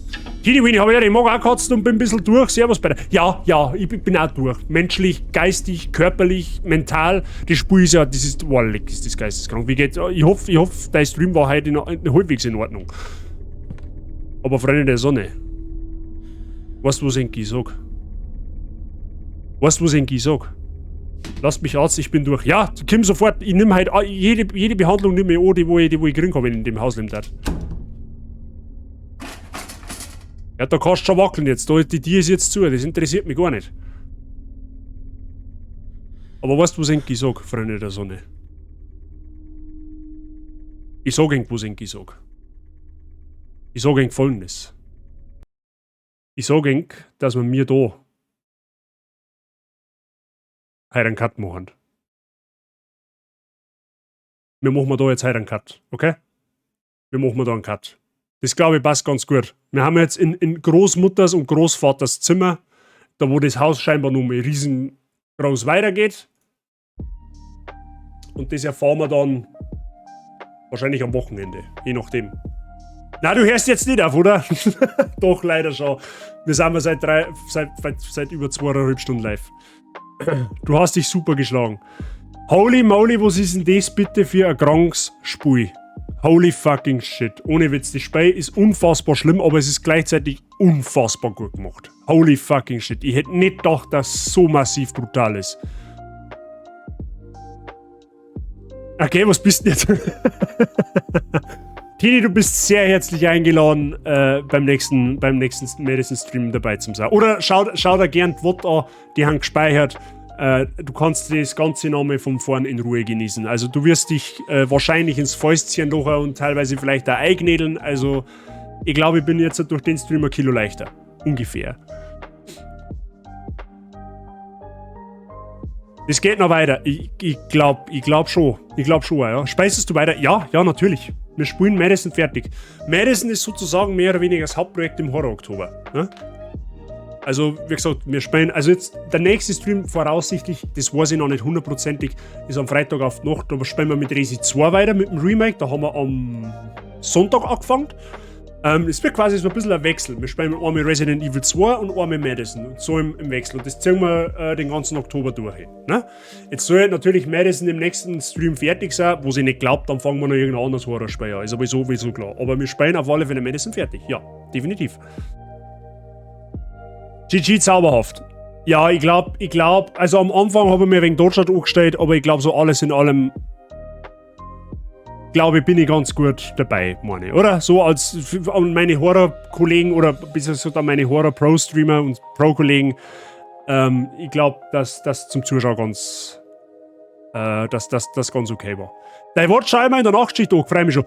Alter, du bist eine harte Sau, wenn du das in der Nachtschicht anschaust. Also du bist so richtig harte Sau, wenn du das in der Nachtschicht anschaust und irgendeinen Pausenraum hast, wo du das Licht ausmachen kannst. Dann bist du so richtig harte Sau.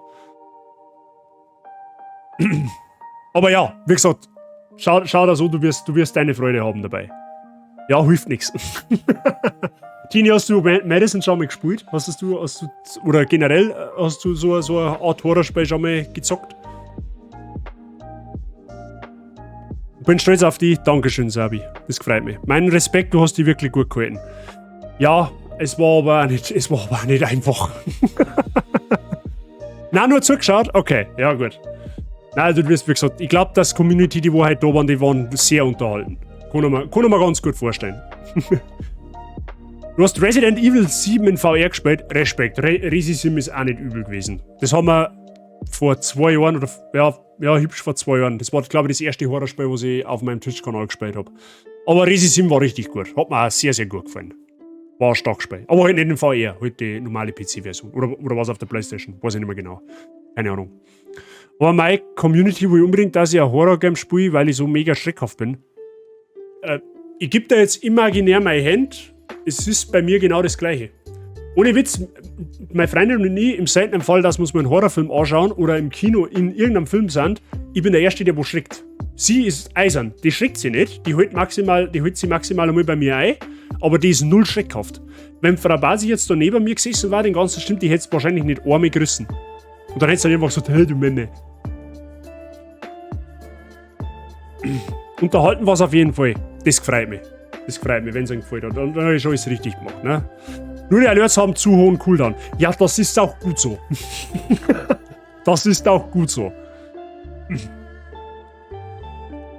Visage war richtig übel, die steigert mich so rein. Es war eh ein sehr enges Rennen zwischen Visage und Madison tatsächlich. Es hat sich dann Madison mit 3 Stimmen durchgesetzt. Aber wie gesagt, Madison, es ist schlimm, ja. Und ich hätte bei weitem nicht gedacht, dass es so schlimm ist. Das liegt aber an meiner Auffassung beim Spielen. Also ich bin unfassbar angespannt. Aber wenn ich jetzt nur das Spiel an und für sich betrachte, das Spiel ist unfassbar gut. Also da muss man wirklich sagen, die Entwickler haben da sich wirklich Mühe gegeben und die haben da alles reingehängt scheinbar. Und das Spiel per se ist wirklich wahnsinnig gut. Wirklich wahnsinnig gut. Ja, jetzt mal ganz abseits davon, dass es ein Horrorspiel ist und dass es ziemlich auf Psyche geht. Aber wenn man das Spiel alleine betrachtet, von der Atmosphäre her, von der Grafik her, gut, Grafik ist in dem Spiel ja relativ, aber von der Atmosphäre her, vom Gameplay her, von den ganzen Trigger, die da auslösen, ist unfassbar gut gemacht. Kann man wirklich nicht schimpfen. Madison sind doch dieselben Entwickler, meine ich, wie Visage. Ich weiß es nicht. Da bin ich tatsächlich nicht zu deep in der Materie drin. Du brauchst einen Jumpscare-Alert, die wir nutzen können. Purple streichel ich auch oft. Ja, dann, also wenn ich so richtige Jumpscare-Alerts hätte, dann meine ich, hat das eine oder andere mal vom Spiel geflogen. Wobei, jetzt sagen wir so, die erste Dreiviertelstunde, die war halt, oder die erste Stunde so, bis 6, die war eigentlich mehr psychisch. Weil faktisch ist in der ersten Stunde eigentlich nichts passiert. Oder die ersten 1,5 Stunden. Es war halt einfach nur brutale Atmosphäre, die wo da so richtig reindruckt hat. Aber so pauschal passiert ist ja eigentlich erst danach was, ne? Wo uns dann auf einmal diverse Gestalten anspringen, ja? Die wo jetzt in dem Haus rumgeistern. Oh nein, das ist das auch noch, wollt ihr ihn umbringen? Ja, du hast ein paar massive Horrorvertreter da. Ja? Also Zabi, Yassi, gerade die von der Sabi heute gekommen haben, durch den Raid, Name danke an der Stelle. Die sind alle sehr, sehr, sehr, sehr horroraffin. Also die haben so richtig hart drauf. Aber gut. Ist auch mal was anderes für mich, mal in so ein Genre eine zum Schnuppern. Ne? Ich spiele ja normal per se nicht so krasse Horrorspiele und wenn dann eher selten. Ich spiele ja eigentlich mehr Story-Spiele. Ne? Also, keine Ahnung, God of War, Lies of P, gut, das ist ein Soul-Spiel. Oder sowas in die Richtung. So Horrorspiele spiele ich eigentlich, wenn dann Resident Evil oder halt jetzt zum Horror-Oktober halt einmal sowas richtig krass. Ja? Aber, ja. Nimmt man mit. Keine Spielempfehlungen von ihm annehmen. Das habe ich schon gewusst. Gibt's irgendeins, das nicht gar so schlimm ist? Ein Horrorspiel meinst du jetzt? Resi-Reihe. Resident Evil-Reihe. Resident Evil-Reihe ist glaube ich, für Einsteiger-Horror ganz gut. Also jetzt gerade die Remakes, Resident Evil 2 ist ein bisschen gruselig, ne? Ist so eine Mischung aus Grusel und Action, aber es ist nicht so übertrieben. Ne? Im Resi Sim und Resi 8 ist es ein bisschen anders, da ist, eigentlich nur Resi Sim ist eher mehr gruselig. Resi 8 gibt es eine Stelle, wo recht gruselig ist, aber bei Resi ist es so eine Abwechslung zwischen Action und ein bisschen Schaudern. Ne? Aber es kommt nicht an Madison dran, auf keinen Fall. Wir schnupfen Horror-Games wie Schnupftabak. Ja, es hat's da so drin. Bazi ist nicht der Delay, Bazi fällt echt vom Stuhl. Ja, der Chris, es könnt den Chris nicht mit mir vergleichen. Der Chris spielt nur Horrorspiele eigentlich. Oder ist halt sehr eine Sachen einfach gewohnt. Ich glaube, wenn jetzt einen Monat oder 2 Monate lang nur so Spiele spielen darf, du stumpfst irgendwann ab, deine Hemmung, die fährt halt einfach oben. Ne? Das ist wie bei mir mit Souls-like-Spiele oder Souls-Spiele. Ja? Für viele Leute ist für Eng ist das. Für viele von euch, so muss ich sagen, ist das selbst wahr. Wie kann man denn so eine Ausdauer und so einen Ehrgeiz haben, sich 100 Mal von einem Boss weglaschen zu lassen? Ich darf da einen Controller aus dem Fenster werfen. Die Hemmung, die ist bei mir schon komplett unten. Ich habe mich auf das Genre komplett eingestellt. Ich weiß, auf was ich mich einlos. Und das ist halt beim Chris und halt auch bei anderen in der Community bei den Horrorspielen genau. Also du stumpfst halt da einfach mental irgendwann so ab, dass dir das einfach nicht mehr so einfach abholt. So, ne? Das ist einfach sozusagen Learning by Doing, wenn du so willst. Außer am Puppenhaus. Genau, ja. Das ist in Resi auch ein bisschen, ne? Da hab ich auch ein wenig eingenädelt. Horror für VR bin ich immer für zu haben. Das sind dann die Advanced Horror Freaks, ne? Die wo den Kick dann suchen beim VR. Ne? Ich wenn mir Madison VR vorstelle. Keine Ahnung. Ich glaube, da hätte mein Bildschirm schon eingehaut. Weiß ich nicht. Aber gut. Gut. Freunde, wie gesagt, nochmal der Hinweis, wahrscheinlich am Freitagabend 20 Uhr. Der muss ja auch noch sein. Der muss ja auch noch sein.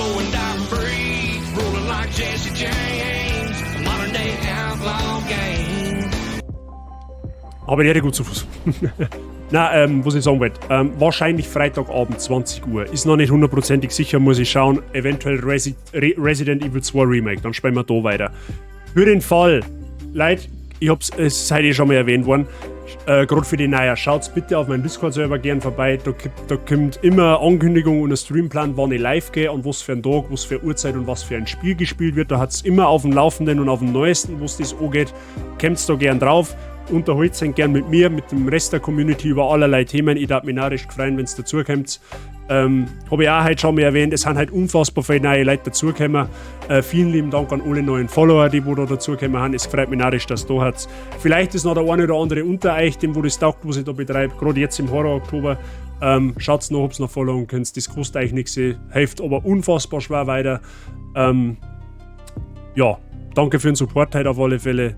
Freut mich narrisch. Ne? Gerade wenn ich jetzt ausnahmsweise mal schaue, ich sehe ja nicht, wie viele Zuschauer da waren, das habe ich ausgeblendet. Wenn ich jetzt sage, wir haben fucking 37 Viewer an einem Mittwochabend, ich glaube, so viel habe ich unter der Woche noch nie gehabt. So an und für sich. Also vielen lieben Dank, da geht ein ganz massives Basibussi an euch aus. Schön, dass ihr da habt. Und hängen bleibt. Das freut mich wirklich narrisch. Es gibt einige Clips, wenn du was. Ja, die Clips, die werden wir zu Gemüte führen. Es kann natürlich möglich sein, dass es da bald mal wieder Clip-Compilation gibt. Aber gut. So, Leute, ich schaue aber jetzt einmal, wer live ist. Ja, ich habe auf meinem Handy gesehen, es sind 4 oder 5 Leute auf Twitch live gegangen.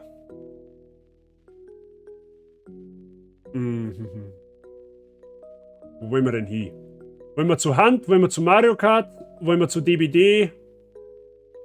Wo wollen wir hin? Wo wollen wir hin? Überlass die Wahl euch.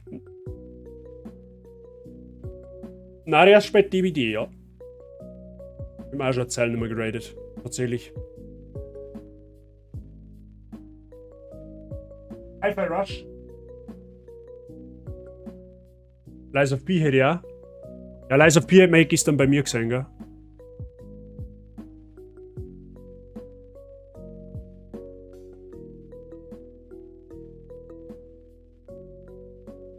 Ja, Narias haben wir schon erzählt, nicht mehr geradet tatsächlich. Ist, glaube ich, eine gute Idee, ja. Ja, gehen wir zum Narias. Narias ist ein zauberhafter. Ja, ausgeschmerzt. Gehen wir zum Narias. Der spät DBD. Leute, es sind einige in der Community, die DBT-Suchtis sind. Ja, der Narias ist bestimmt der Letzte, der sagt, das darfst du nicht mitspielen. Der Narias kommt aus Österreich, ist ein sehr, sehr sympathischer Kerl. Bitte lasst bei ihm auch ein bisschen Liebe da. Ja, lasst ein bisschen ein Following da. Das, wie gesagt, ich habe es gesagt, das kostet eigentlich nichts, aber es darf schwer helfen. Der freut sich narrisch drüber. Also bitte, Support ist kein Mord. Ne? Ich kriege ein wenig an Support und andere sollten dann natürlich auch kriegen. Ist aber hoffentlich sowieso. Wie jetzt die BD-Sucht ist unter uns. Ja, jetzt hat man mal irgendein Vögelchen gezwitschert. Ich verstehe die Frage nicht. Willi, habe Deri, du kommst leider zum Schluss. Du hast alles versäumt. Aber schön, dass du trotzdem noch schnell einer schneist. Es war mir ein Volksfest. Es war mir ein Volksfest. Ja, auch wenn man das jetzt wahrscheinlich nicht glauben kann. Also es hat schon Spaß gemacht, so an und für sich. Ja? Es war zwar schlimm, aber es war schon cool auch, so ist es nicht. Wenn wir halt dann Madison weiterspielen, das weiß ich noch nicht. Wahrscheinlich am Wochenende erst. Muss ich schauen, je nachdem.